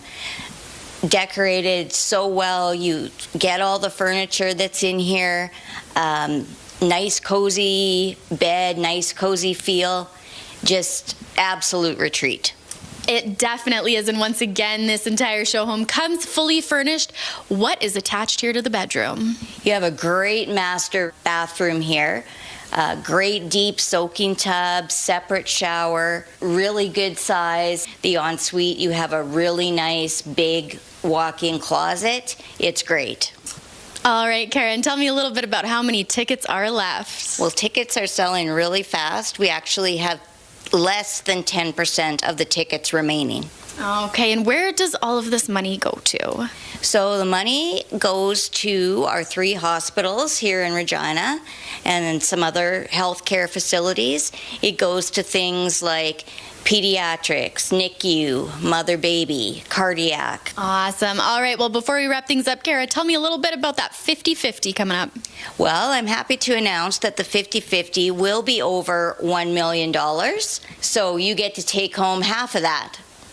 Awesome. All right, and if somebody's looking to get their hands on some tickets, how can they do that? The best way to get tickets is to go to hrfhomelottery.com, and you can see all the prizes, all the information, and get your tickets there. All right, Kara, thank you so very much for having us out this morning. Once again, that is Hospitals of Regina Foundation. You can head to that link on your screen for more information and to get your hands on some of those tickets.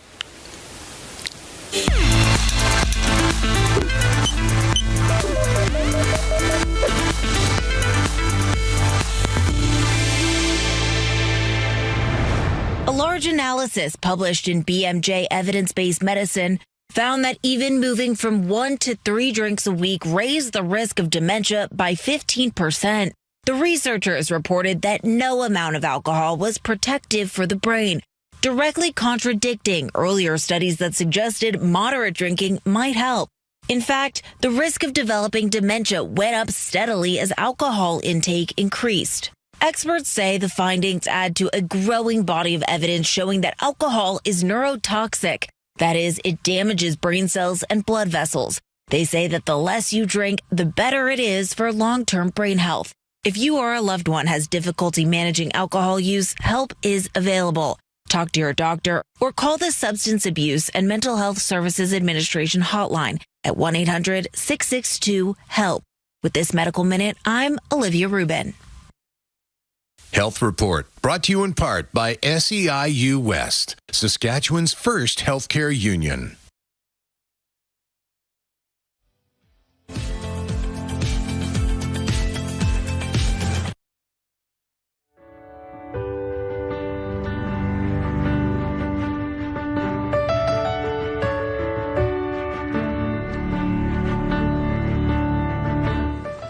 Time to check back in with Arden Lloyd, who is at Saskatchewan's Sports Hall of Fame this morning. Hey, Jeremy, I'm here with Matthew Gorley, and we've got a bit of Regina, Saskatchewan Rough Riders history just to the right of us. Yeah, this is a jersey belonging to Al Urquhart, who's an original rider from 1910, was the Regina Rugby Club. And we know from the label from Spalding, this was actually produced in 1905. So this jersey actually predates the team, but the riders went to their black and red colors here in 1912. So perhaps it's that old. We're not 100% sure when it was first used, but to our best of our knowledge, it's the oldest Rough Rider jersey that has been still in existence. And if you look in the drawer here, we also still have the pants that go along with it, which is pretty cool. So we have basically the full uniform for Al Urquhart, who was the longest serving of the original Saskatchewan Rough Riders from that 1910 team. He played till 1921. Such a rare find. How do you come across a piece of iconic, not just CFL, but history for Saskatchewan sport? Well, I mean, this is a big thanks to the Urquhart family, who were gracious enough to donate to our collection a few years ago with a great number of other of Al's sporting equipment. We have some really vintage lacrosse sticks from his time in that sport as well. So a great sportsman, Al Urquhart, and obviously we appreciate the family donating these artifacts and how being able to display them in this exhibit that just opened today here at the Hall of Fame. Well, a little bit of brown on that black and red jersey and the pants. What exactly is that if no one's seen a jersey from that long ago? Yes, the jersey would have come without those shoulder and elbow pads, but they were clearly added. And if you see other jerseys of that era, there's lots of tears in there. I mean, they were probably grabbing around the shoulders and tugging at each other. So just adds a little bit more protection to both the fabric and the wearer. Not a lot of protection, obviously, but a little bit nonetheless. So there's horsehair in there primarily. But yeah, there's 3 layers of fabric in those shoulder pads, which they're a little bit frayed, so you actually see what's in the inside. So there's a bit of that story as well if you read all the text in the exhibit as well. So yeah, it's really cool to see how that was manufactured and how players protected themselves more than 100 years ago now. One and only pieces of sports memorabilia that you can see here at the Saskatchewan Sports Museum Hall of Fame. Wonderful. Very interesting. Very cool, Arden. Thank you very much. We'll see you again in a little while.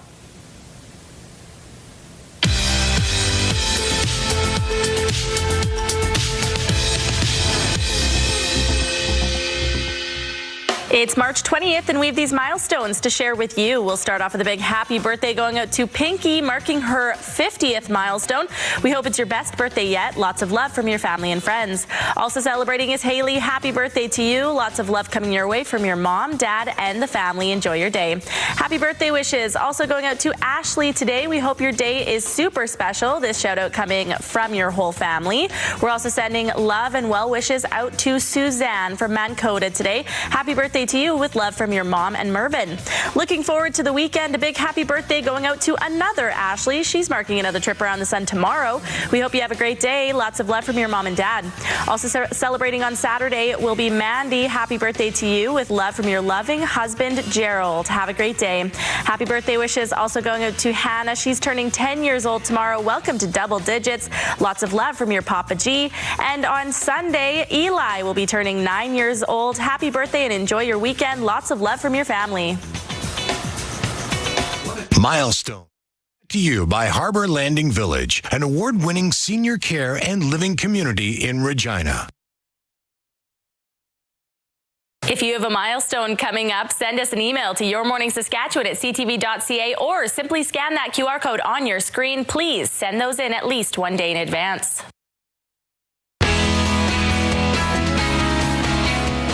Fresh out the slammer. Hi, Chase. Fresh out the slammer, and welcomed out to my new freedom with some brand new Luke Combs today. Which that just the timing of it was perfect. The Way I Am, 22 new tracks from him, and we are playing a brand new song from Luke Combs each and every hour this morning. I get you a little taste of the new one.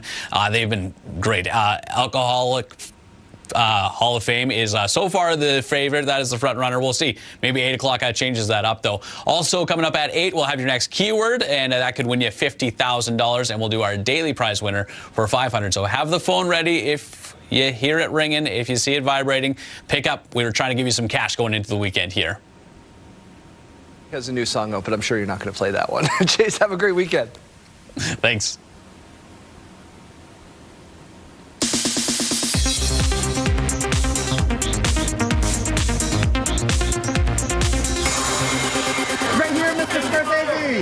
Martin Scorsese is in the Czech Republic working on his next film.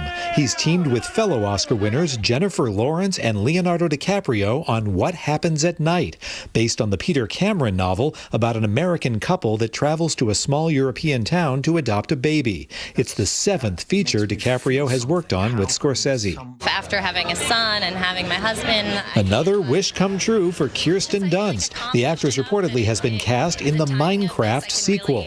She told Town & Country last year she wanted to be in the next Minecraft movie because her kids loved the first one, and she'd like to be in a film that made a lot of money. An astronaut is a person who does not fear problems, but yet sees problems as challenges, and frankly, exciting. Spacewoman looks at the life and career of Eileen Collins, the first woman to pilot and to command a space shuttle, including the first flight after the Shuttle Columbia disaster. The documentary looks at how Colonel Collins' career pushed the boundaries and affected her family. Spacewoman is in theaters now. In Hollywood, I'm David Daniel.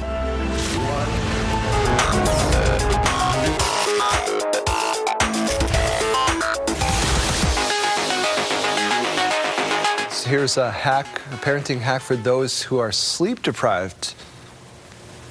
The next person to make a mess is going to bed.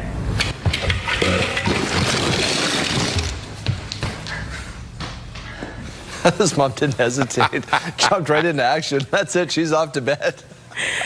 I know what I'm trying tonight. 17 million views for this. It may be staged, but it's pretty funny. It's pretty good. I like this one. Accurate. Well, peak humor right there. All right, let's get to another kiddo that's helping out a lot, because tennis can be a tough sport to train for, and that's why you need to enlist the right coach.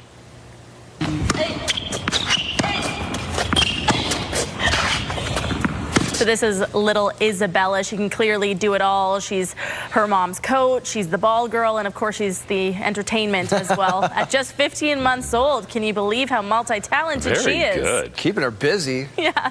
Big job. Puts those balls right where they need to be. It's nice. Great job. Great job. We have time for one more. Jeremy, go ahead.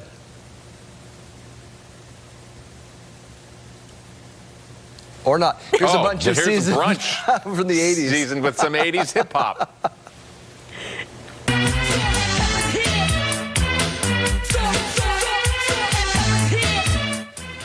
Gotta love this delay and the waste of salt and pepper. We're back after this.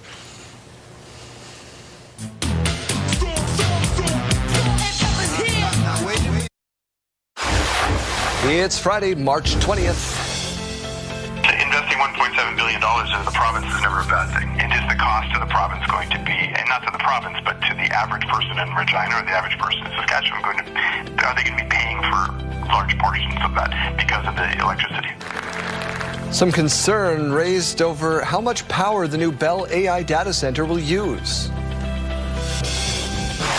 There's another new plane coming online, water bomber coming online, so there's an increase in that regard.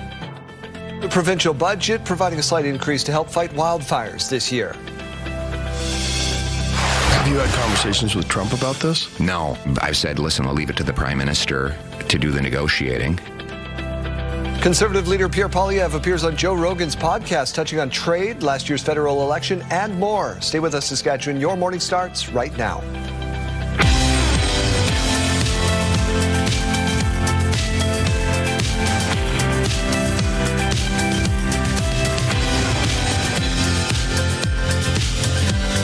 Welcome to Your Morning Saskatchewan. I'm Daryl. And I'm Kayleen. Good morning. Happy Friday. And we are now within an hour of the official start of spring. Very, very close. It is also World Down Syndrome Day. We're going to have that conversation a little later this hour. Yes, and we are dressed very appropriately. If you want to show your support, show your awareness today, you can wear either blue or yellow or mismatched socks. Yeah, I forgot about the mismatched socks part. I've got some classic cassette tapes. It's okay. You got some blue and yellow on. I got a little blue and a little yellow. Let's get to your news. We start with that budget. I know you love talking numbers, so let's do it. A day after releasing the budget, Finance Minister Jim Ryder says the province's support for Saskatchewan's municipalities is stronger than ever. Now, those of you who have been involved in municipal work on council or administration know nothing is further from the truth, but people throw that around once in a while, and I find it just incredibly wrong. It's just simply that wrong. Speaking to the Regina Chamber of Commerce Thursday, he challenged the notion that the province has been downloading responsibilities onto Saskatchewan cities. The province will distribute more than $392 million in municipal revenue sharing. Municipal leaders, however, feel the increases are not keeping up with the demands of cities. Pressures and the stresses that our urban municipalities have in our infrastructure and in providing the services to our residents in our communities, but outside of our communities. And the increase in the municipal revenue sharing has not kept up with the costs of allowing us to have those services. SUMA is calling for the province to suspend the PST on construction projects. The Saskatchewan government says it respects the decision by independent prosecutors to stay charges against the so-called Queen of Canada. Romana Didolo is the leader of that group that occupied the former school building in the town of Richmond for nearly 2 years. She was charged with failure to comply with an undertaking and intimidating a justice system participant. Charges came after a September 2025 raid on the former school building. There was no reasonable likelihood of conviction, and when that's the case, the proper thing to do is to stay the charge. We respect that public prosecutions constantly evaluates the strength of their case and the evidence that's been gathered, and if they came to the conclusion that there's no reasonable likelihood of conviction in that matter, then the stay of proceedings would be directed. The former school building remains under a public health order and cannot be occupied. With the announcement this week that Bell is building an artificial intelligence data center outside Regina, some people raising concern over how much power it will use. Jacob Carr reports. The 300-megawatt AI data center being built by Bell Canada in the RM of Sherwood is raising some questions. How is it going to impact our electricity? So if there's shortages at some point, if there's brownouts, are those According to an emailed statement from Sask Power, the Crown Corporation said its current generation capacity can support the first tranche of power needed this year, and new generation is scheduled to come online by 2027. Sask Power says the 300 megawatts required to run the data center is approximately 5% of the 6,000 megawatt total grid capacity in the province, and that the new generation of power will come from a mixture of natural gas, wind, and solar. CTV News also reached out to Sask Energy, which said it is developing natural gas infrastructure to serve Bell's on-site gas-fired power generation, including a new high-pressure pipeline and a high-volume meter station to support peak base load and backup power needs. Premier Scott Moe says the building of the data center will offer a new option for prospective workers. Traditionally a provider of developing the natural resources that we have in mining, oil production, and of course agriculture. This is new for our province, and I think it's significant in diversifying our jobs and our opportunity as Saskatchewan and Regina residents. But McQuinn still has some concerns about costs to residents down the line. Investing $1.7 billion into the province is never a bad thing. And is the cost to the province going to be, and not to the province, but to the average person in Regina or the average person in Saskatchewan, are they going to be paying for large portions of that because of the electricity? Construction of the data center being built by Bell, which owns CTV, is scheduled to start this spring. Jacob Carr, CTV News, Regina. Jeremy, we turn our attention to this. Concerns mounting over the possible closure of a school in Laird. Yeah, the local school there is under review, Daryl. Grade cuts or even possible closure are under consideration. CTV's Stacey Hine reports. Dozens fill the Laird School gym to voice concerns as the school undergoes a review. Options include keeping it as is, cutting grades, or closing it altogether. Some residents say the school plays a key role in the community and has deep roots with generations of families. I went here, my kids have gone here. Everyone at our table today, someone just said the Laird School is like a gem in the province. The school has been a very important part of the community for all these years, and to lose it would be a really big loss. The Prairie Spirit Board of Education began the review last September because of declining enrollment and building conditions. Under school division policy, reviews are triggered when enrollment drops below 51 students. Laird has been below that for a few years, now at 35. The school also needs $1.5 million in roof and HVAC repairs. The board says funding for roof repairs in the latest provincial budget will be considered in the review. We wanted to identify some funding for that, if that would assist in terms of being able to help repair that school. How much funding will be provided and whether it will cover HVAC upgrades remains unclear. The board says it hopes to have more details. In the coming days and weeks, we will have meetings with the ministry to kind of detail what that looks like and what it means for Laird School. As part of the review, nearby schools must be considered.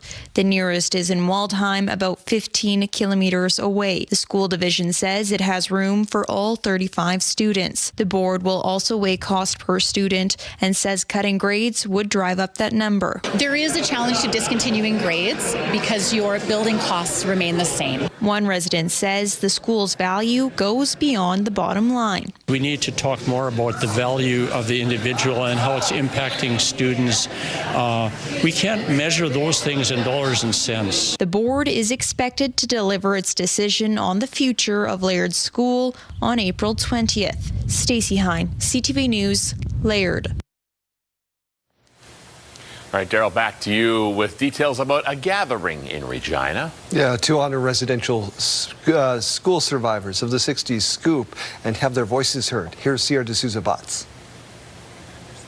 Jigabikwe has been on a journey for more than a decade trying to obtain documents from when she was born. I was taken from Saskatchewan and then flown across the country to an American family in Nova Scotia. It was not until her late 20s that she became aware she was a 60s scoop survivor. When I was a teenager, suffered mental health, addictions, all because I didn't know who I was and dealing with the traumas, not only of the former adoptive home, but just my journey in general. She was one of several people sharing their experience at the Mackenzie Art Gallery in Regina.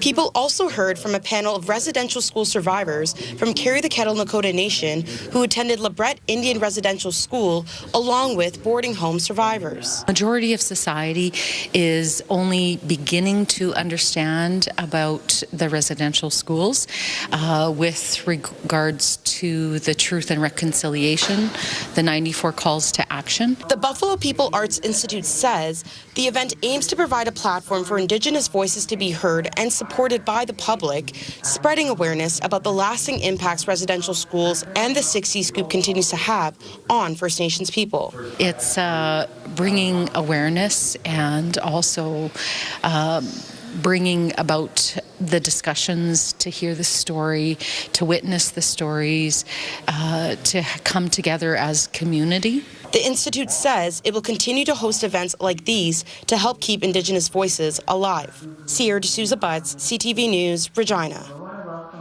The SJHL playoffs begin tonight. The Weyburn Red Wings hoping to build off last year's incredible run.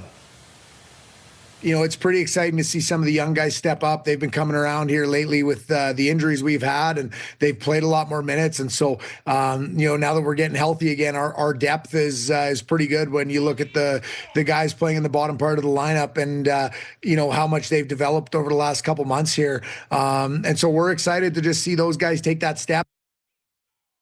The Wings take on the Nipawin Hawks, who had the second best record at home this season. All 4 series begin tonight. Let's get over to the Weather Center. We're talking hockey in spring. Yeah, we're talking about spring officially starting within the hour here. 8:46 a.m. is when we can officially say that spring has sprung. And how long until the summer solstice? Well, you can enjoy spring for 92 days, 17 hours, and 38 minutes. Let's talk about outside this hour. It is very foggy. You're not really going to be seeing a lot out there in Regina. So visibility out on those roads severely limited in Regina this morning, 0 degrees. In Saskatoon, not seeing quite as much of that fog, although our radar does show a little bit on there. So again, just drive safe. 1 degree though, a few clouds up in the sky, 11 kilometer per hour winds. Current temperatures out there looking pretty good compared to what we have been seeing. -15 in Stony Rapids, 0 degrees in Prince Albert, 1 degree in Melfort, 1 degree in Hudson Bay. Down in the south, 8 degrees right now in East End, 3 degrees to wake you up in Swift Current, and 1 degree in Estevan. Later on into the afternoon hours, we're seeing temperatures right around the seasonal average in the Battleford, Saskatoon, Prince Albert, and Yorkton, between 2 to 3 degrees there. We are seeing some precipitation that's going to be moving in for the afternoon hours. That's going to be coming with a wintry mix of some showers and some flurries. Down in the south, oh, look at that. We just saw some temperatures update in live time. 17 degrees for Swift Current now expected, 12 degrees for Moose Jaw, 13 for Weyburn, and 14 degrees expected for Estevan. We're also seeing winds a little bit lower compared to yesterday. We're still seeing them going up into the afternoon hours in that southwest corner of the province, but even still not quite as strong as what we were seeing yesterday. Not seeing as much of that red color there. You're probably wondering about your weekend. Temperatures are going to be dropping down quite a bit. So 12 degrees expected today for Regina, but dropping down to 1 degree for Saturday. We do have a low chance of seeing some of those showers later on into the evening hours in Regina, not 100%. But 1 degree tomorrow with that cloud cover, and up to 4 degrees on Sunday with a mix of sun and cloud. In Saskatoon, we're talking about that 2 degree high today with that wintry mix in the early to late afternoon. -4 on Saturday and 0 degrees on Sunday. You are seeing the snow icon for both of those days, but right now our weather tracker is showing that it could be some stop and go little blips on the radar. It's not going to be impacting your entire day on Saturday or Sunday.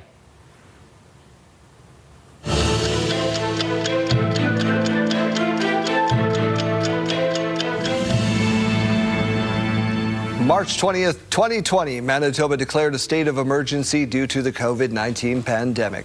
March 20th, 2003, the U.S. and 3 other countries began the invasion of Iraq. And March 20th, 2010, Lauren Wollstonecroft won gold in Vancouver, becoming the first female athlete to win 5 gold medals in a single Paralympics.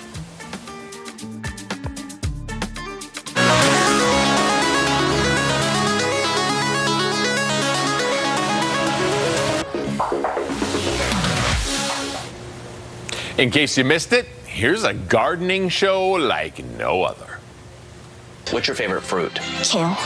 Kale's not a fruit. Can you look at me and go, that's fascinating? That's fascinating. This is a food gardening show.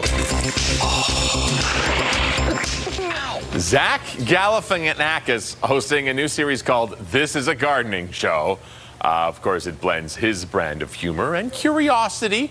Of course, Galifianakis, no stranger to hosting. I don't know if any of you have seen Between Two Ferns. Oh, yes. But that thing ran over the course of 10 years. So he's got some experience. This begins streaming April 22nd. I adore his humor. I do too, and I like that now instead of doing acting gigs, he's just taking on side projects like this, where he's just having fun. I was going to go grab this giant plant and put it between us. And then just like, we're coming back to camera, and I was going to peer through the bushes. Subtly starts insulting me. Question of the day. You'd be insulting me. What is the first sign of spring for you is our question of the day. What do we got? Yeah, some good answers so far. I do want to mention, shout out to Greg. I just got an email. He said it's not the rabbits that turn hair. Their color is turning hair. It's actually the hares. So we'll talk about that. But yes. Lori saying first sign of spring for me is the loud cars that come out and drive by my house. Everyone, they bring out their nicer cars. Sean saying when all the snow is gone. You got to take the obvious route there. I like that. Debbie saying for me it's the return of the robin. We got that answer in a few times as well. Love those spring birds. The birds. Yeah. Shelly saying saw the great bald eagle passing through to the north. Michelle saying cool. Seeing those crocus flowers. That's another one that we got in a few times. Yeah. I love that one. And we also had Mary writing in saying, when I hear and see the robins and meadowlarks, that's music to my ears and inspiration to my soul. New growth equals new beginnings. Thank you for the inspiration this morning, Mary. That kind of was a breath of fresh air to read in our inbox. And Becca saying the arrival of the Cobra chickens, a.k.a. the Canada geese. Which you will love for exactly 7 minutes. Exactly. That seems long. 7 minutes. Look at this. I brought it over. Isn't this fun? Where are you, Kayleen? I don't know. I can't see you. I feel like I'm in a forest. Where are you? I'm in a forest. There you are. Now we are between one gigantic plastic fern. Back after this.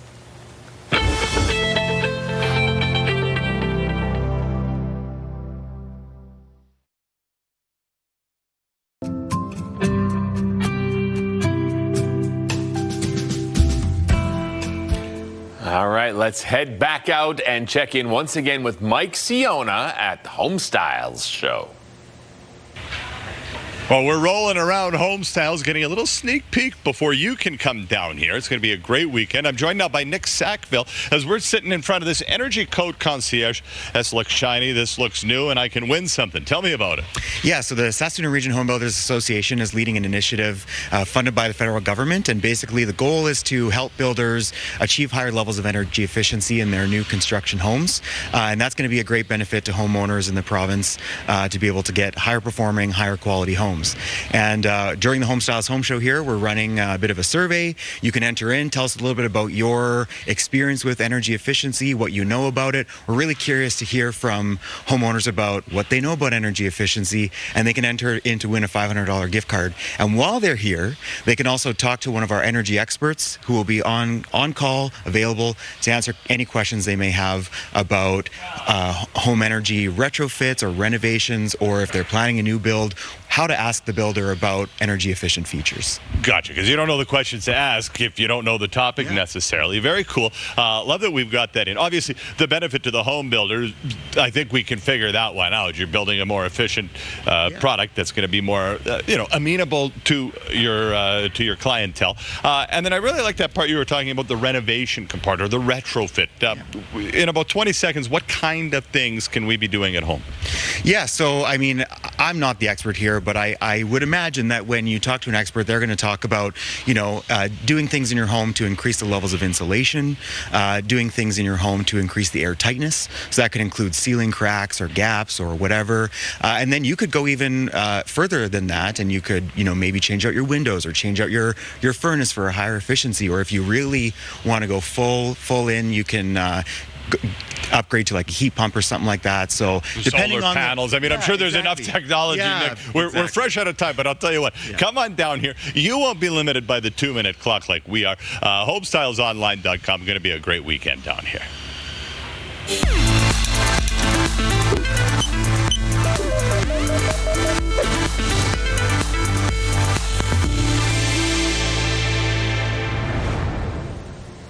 If you spend any time at all on social media, you have no doubt seen plenty of medical misinformation. Well, now doctors are fighting back by promoting their own influencers. CTV's Penny Daflos explains. Blush, they seem like a lot of reels on social media. Stop doom scrolling. But this isn't just entertainment. I have no idea what the hell I'm saying. It's actually a very thoughtful move targeting medical mis and disinformation. It's a real skill set to be able to explain things in the types of language that anybody will understand. The Canadian Medical Association has a growing team of influencers taking facts to Canadians on the social media platforms where they already spend time. We need to make sure that we're interesting enough that people are engaging and wanting to watch videos, wanting to understand what we have to say, while still making sure that you are providing the evidence, that you are making sure that your advice is sound. The videos range from basic info about hospitals to highlighting the absurdity and harms found in the wellness industry. Do not put strange things into your vagina. Super surprised at some of the videos of mine that have taken off. Like I have one about constipation that tens of thousands of people have watched, and I'm like, really? Okay, great. Rita McCracken is a family doctor in Vancouver, quickly growing her online presence with evidence-based communication. I'm glad to have a chance to speak to folks and to use my training and my ability to parse through the evidence. There's all these different incentives for people to monetize misinformation and really very few guardrails to protect against it. Wes Regan is studying these issues at UBC and is giving the Healthcare for Real project top marks for tackling everything from juice cleanses to artificial intelligence to adult ADHD diagnoses. It comes off as authentic, which I think is important because a lot of the issues of trust often boil down to people feeling that these large institutions are these distant, opaque, big machines. Because behind those cheeky videos, 'tis but a scratch, are serious messages about pricey or even dangerous alternatives. She was afraid of getting vaccinated blood. So this became a very life or death situation for this individual because of misinformation. Another reason to take a good look at whose information you're absorbing. Penny Daflos, CTV News, Vancouver. For example. Health Report, brought to you in part by SEIU West, Saskatchewan's first healthcare union. Hello, canola, and hello, Ian Epp, agronomist, grower relations at Sask Oilseeds. And now, Ian, we're talking canola today, specifically Saskatchewan canola. Give us the numbers.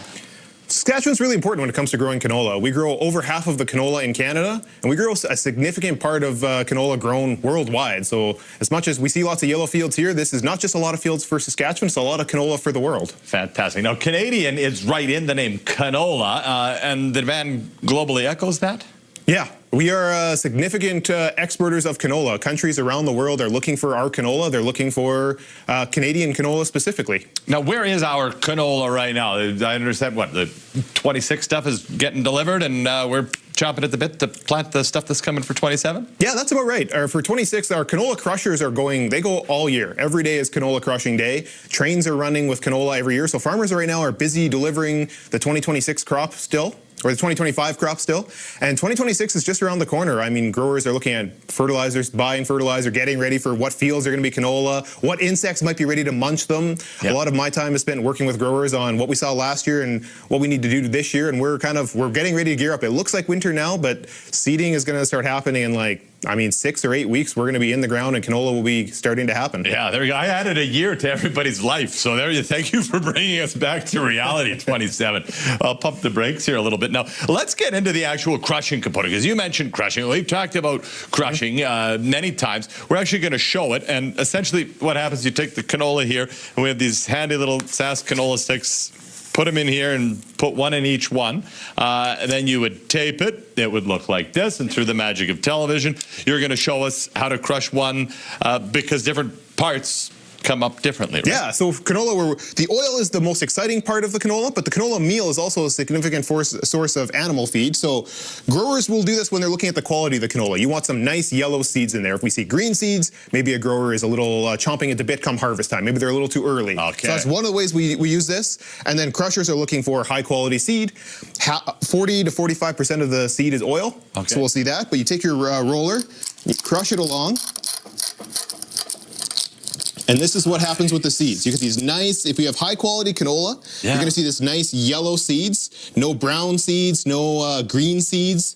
Those would be things that, this is what a farmer would like, would be nice rows of yellow canola. And so you would determine that at harvest time, you see that, you're like, that means this will be graded #1 canola. That's what that can tell us as a farmer. And then if we do some of this here, we'll also see the oil hopefully come through. I'll help you hold the table here. And so this is what crushers are doing. They're crushing the oil just kind of like this. They clean all the other stuff out.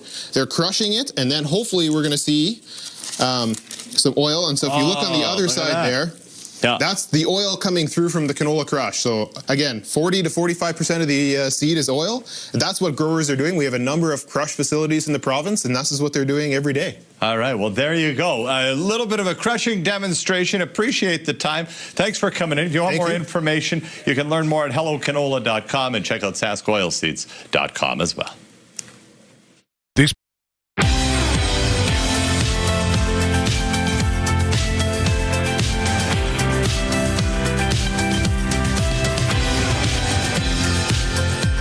Time to say it is 8:30. Welcome back to the program, and we begin with some breaking news at this hour. Hollywood action star and icon Chuck Norris has died. A statement from his family says it is with heavy hearts that our family shares the sudden passing of our beloved Chuck Norris yesterday morning. The family said in a statement on Instagram, "To the world, he was a martial artist, actor, and a symbol of strength. To us, he was a devoted husband, a loving father and grandfather, an incredible brother, and the heart of our family." Chuck Norris was 86. The provincial budget is providing a slight increase to help fight wildfires this year. The budget earmarks extra $20 million for a total of $140 million. The province says the Public Safety Agency will receive additional funding as part of a 4-year commitment to purchase 4 repurposed land-based air tanker aircraft. The Prince Albert Grand Council Forestry and Protective Services says it was hoping to see more money committed. It's essentially a bit of a status quo with an increase. There's another new plane coming online, water bomber coming online, so there's an increase in that regard. But hopefully we don't have the kind of year we did last year, but if we did, we will, no doubt, we will respond. The volunteer first responders tax credit will also double from $3,000 to $6,000 in the 2026-27 budget. With all the uncertainty in the world, many people are avoiding vacations, plus travel costs are going up. Prices go up 20-30% on flights for the summer, so people are starting to plan a little earlier and really hoping that they capture those savings before the prices go up even more. The Middle East is driving up the price of jet fuel, which is the second biggest cost for airlines after labor. The average weekly price has climbed to at least $175 US a barrel compared to $99 the week before the war in Iran began. That's a 60% increase in less than a month. Air Canada, WestJet and Air Transat have already increased their fares. The global supply of liquefied natural gas is under threat after a missile strike by Iran wiped out a key gas installation in Qatar. The damage so severe that experts say output could be limited for up to 5 years.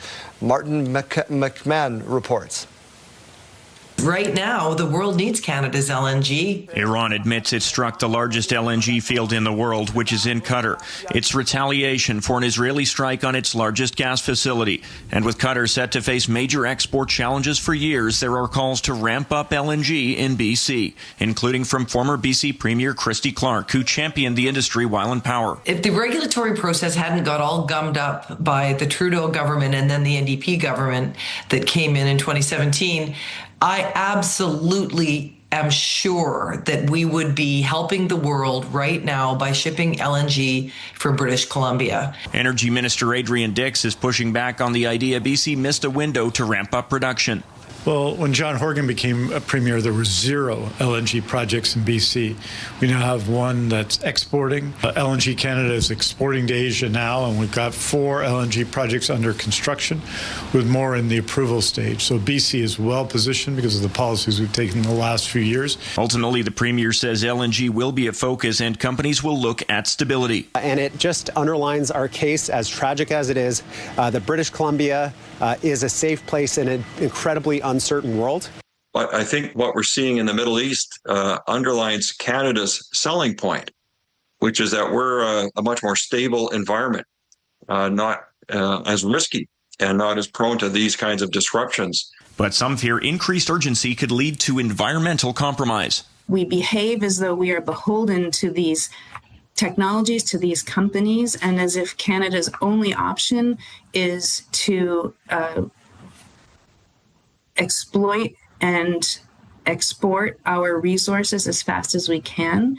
We know that's not true. The supply crunch comes with 4 LNG projects under construction, and LNG Canada's owners expected to make a decision this year on expanding its Kitimat facility.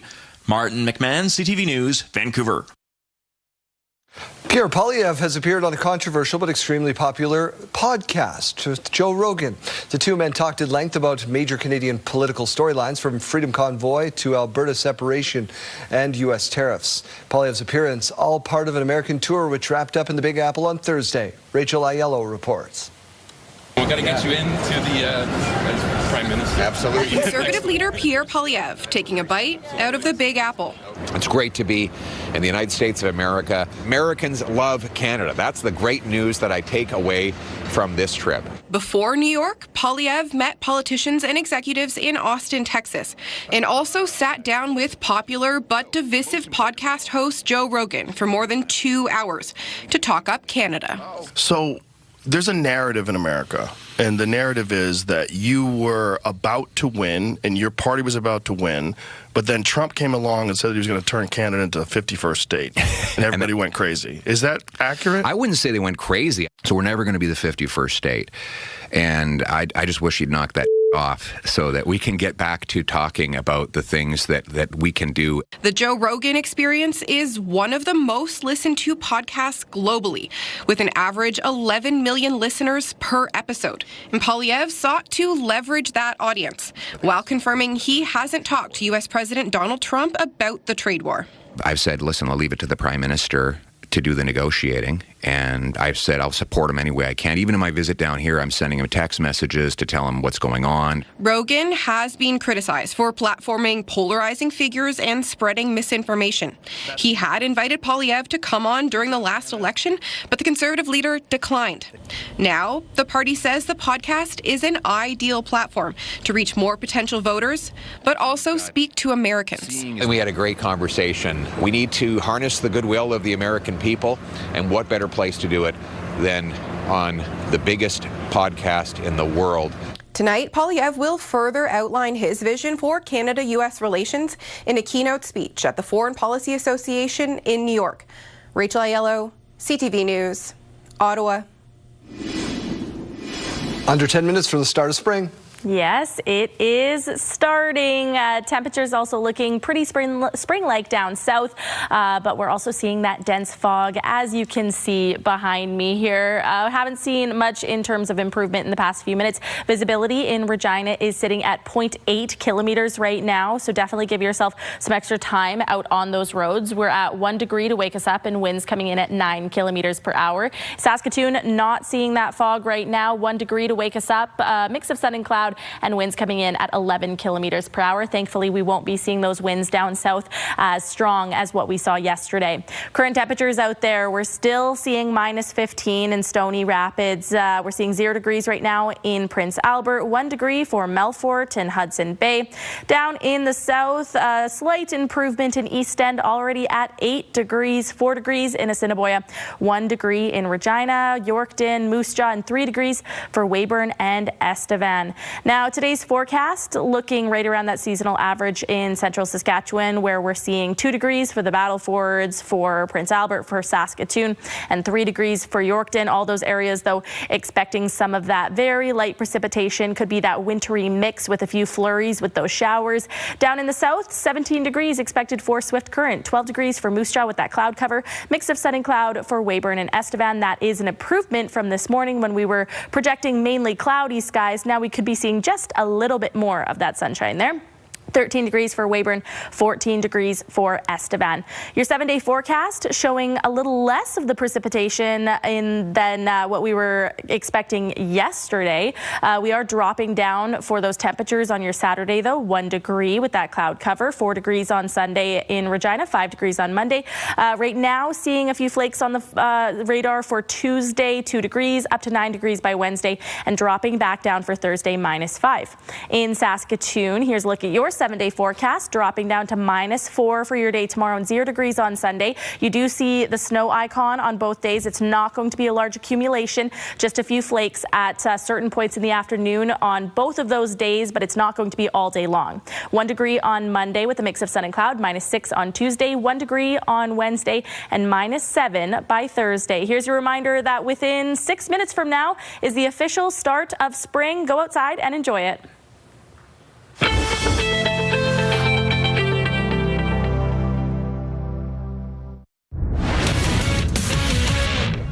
Hello there, Kara Wagland in the SportsCenter newsroom with your must-see moment from Thursday. And for it, we are off to Ottawa, where the Senators were hosting the Islanders. Thomas Chabot, alone in the slot, gets Ilya Sorokin to bite on the fake. Thinks he's got an easy goal until Carson Soucy slides in, makes the kick save on the goal line. My goodness, an amazing play by the defender to deny a sure goal lands him the must-see moment. And coming up today on TSN, the first round of March Madness continues. Our coverage of both the men's and women's tournaments gets underway at noon Eastern, 9 a.m. Pacific. That's all for now from SportsCenter. Have a great day.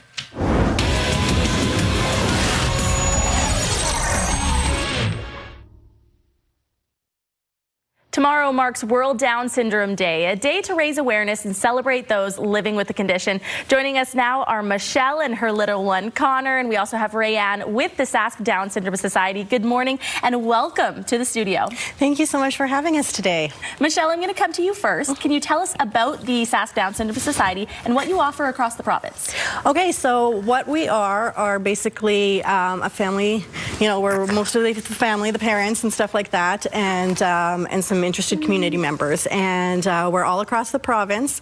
We don't have a centralized location, but what we offer is the support, resources for new families coming in with a new diagnosis, for our older community like Rayanne in their 30s and older, and we're doing a lot of really exciting things trying to branch out, but a lot of what we do right now is community fellowship with events and stuff like that, and we provide resources on our website and things like that. People can reach out to us. We can connect them with physical therapy services and things like that that they don't know about. All right, a fantastic overview to start us off. Rayanne, I'm going to come over to you now. Okay. A lot of people think they know what Down syndrome is, but there might be some misconceptions that they might not understand. What do you wish people knew about living with the condition? Some in the clip, it was the Cleopatra Holmes may have people with Down syndrome. I used to know like Grace, and she's my friend from dance class. It was Michael Ryan, Aaron Higgins, Michael Cross, Victoria Brothers, and Gabe and Van. Okay, there's a dance tomorrow, I know, for World Down Syndrome Day. Are you going to be getting all dressed up and going to the dance? Oh, yeah. Are you excited? Oh, yeah. I'm looking forward to it. I want to see some photos from that. Michelle, talk to us about the dance. Okay, so this is actually our second year, and we are really excited. Sorry, my words are not coming out right today. That's okay. Take your time. One of the wonderful things about the Saskatchewan Down Syndrome Society and our fundraising efforts is that our events for our community members are completely free. So with the tickets, if you want to call them tickets. We were able to sell them out, even though it's a free event, which was amazing. And we will be at the Forks in Regina here, down on 1377 Hamilton Street. We are having supper, and then all of our community members can have a nice big dance. It'll be a time for mingling and getting to know each other and seeing old friends and just really celebrating what World Down Syndrome Day is, because March 21st, of course, is 3/21. Yeah, you're excited too, aren't you? Connor is just so excited for the dance. And of course, if people can't make it out to the dance, you can still show your support and show your awareness for the Down syndrome community. You can wear some yellow, you can wear some blue, or you can put on your mismatched socks to mark the occasion. Like Ukrainian colors. Yeah.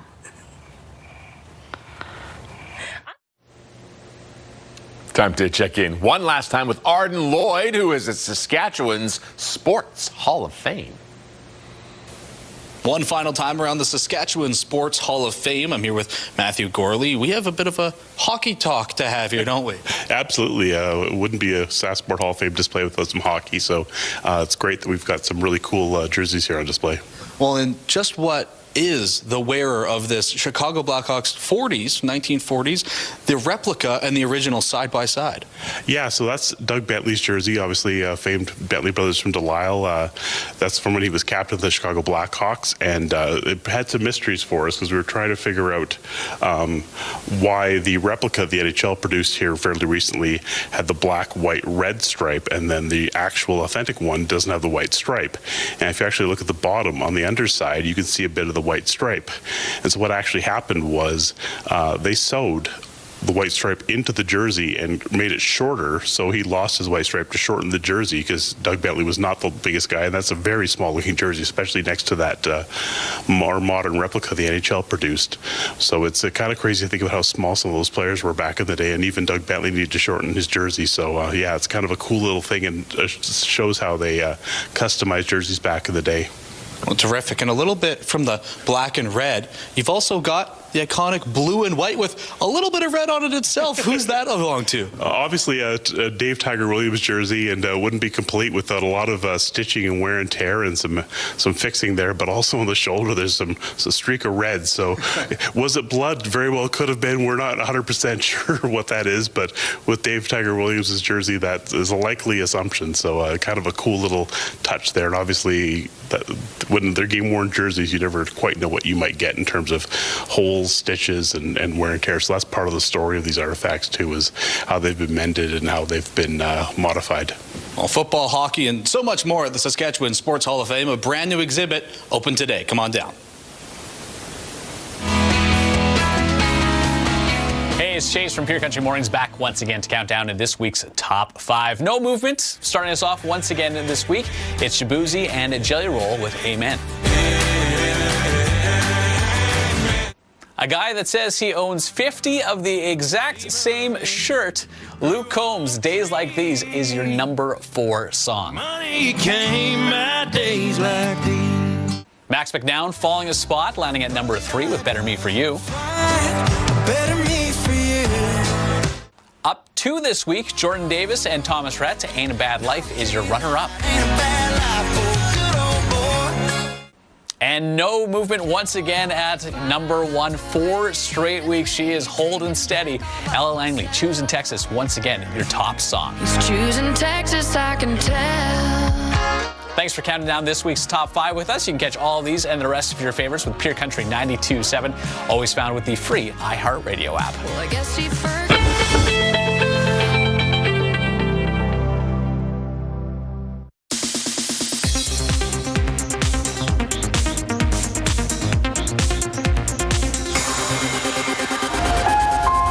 What is happening to me? On Thursday, the trailer for Spider-Man Brand New Day swung onto the interwebs and into the history books. It's now officially the biggest trailer of all time. It racked up more than 718 million views in its first 24 hours and only took the trailer 8 hours to blow past the views of the previous record holder, Deadpool vs. Wolverine. Spider-Man Brand New Day arrives in theaters July 31st. Marvel is owned by Disney, the parent company of ABC News. ABC has pulled The Bachelorette 3 days before it was set to premiere with star Taylor Frankie Frankie Paul. In a statement, Disney Entertainment Television said in part, "We have made the decision not to move forward with the new season at this time, and our focus is supporting the family." Kristen Stewart will make her TV acting debut portraying a real-life hero, astronaut and physicist Sally Ride, who in 1983 became the first American woman to fly to space. The series, called The Challenger, will stream on Prime Video. And Oscar-winning director and actor Spike Lee is 69 today. And that's what's happening in Hollywood. Jacqueline Lee, ABC News.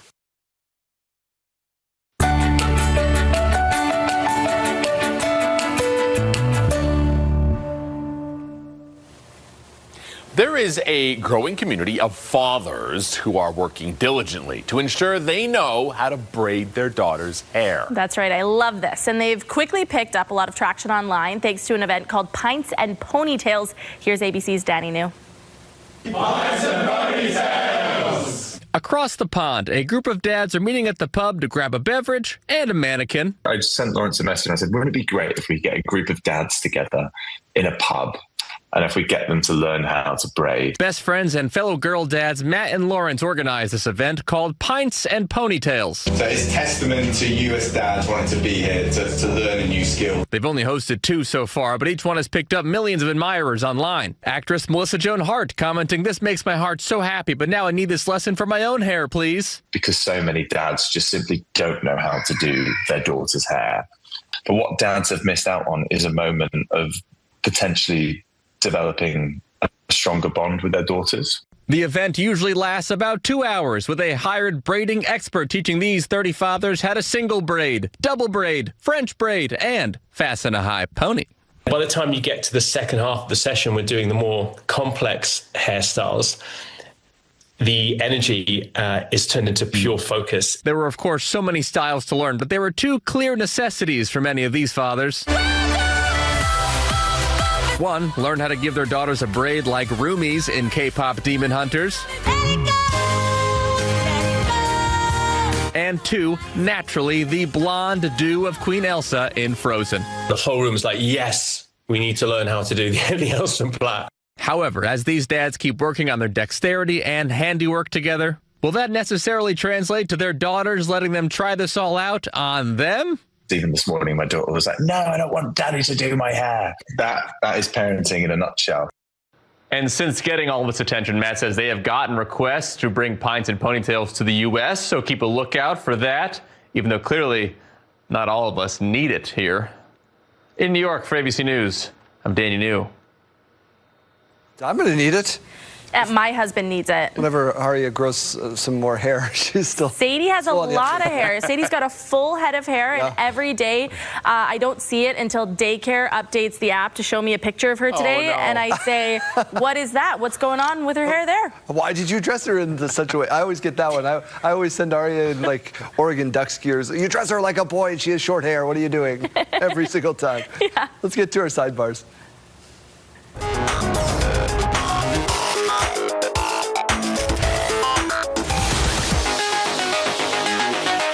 Spring has officially sprung now, and Easter is almost here, so a great way to celebrate was painting some eggs yesterday for these students who are creating Ukrainian eggs using wax. It's a wax-resist method. Melted beeswax, carefully applied before the egg is dipped into bright dyes, building intricate layered designs. Once it's finished, the wax is removed, revealing a colorful and symbolic pattern underneath. Interesting. Okay, I like this. Ukrainian culture, the pisanka writing is to keep away a monster from the mountains. So it's said that if you're writing pisanka, you are keeping goodness in the world. So that's why we write. There you go, Kayleen, centuries-old tradition. So this brings up a debate that I'd like to ask both of you. People online are asking, do you, if you paint real eggs, look at those. Do you drain the eggs first? Or do you just paint them with the yolk and everything inside?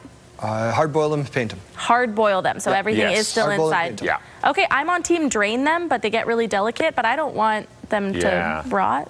I feel like I'd crack too many if I tried to drain it. Yeah, no, you just have to be really delicate. Too. Yeah, you'd have to be really delicate. That's not my style. Not for me. That's not going to happen. All right, another one here. Bear with me because it may be spring, but the weather in Quebec still says otherwise. Partially environmental cues, but also after a set number of days, they're ready to come out, they're ready to start eating again.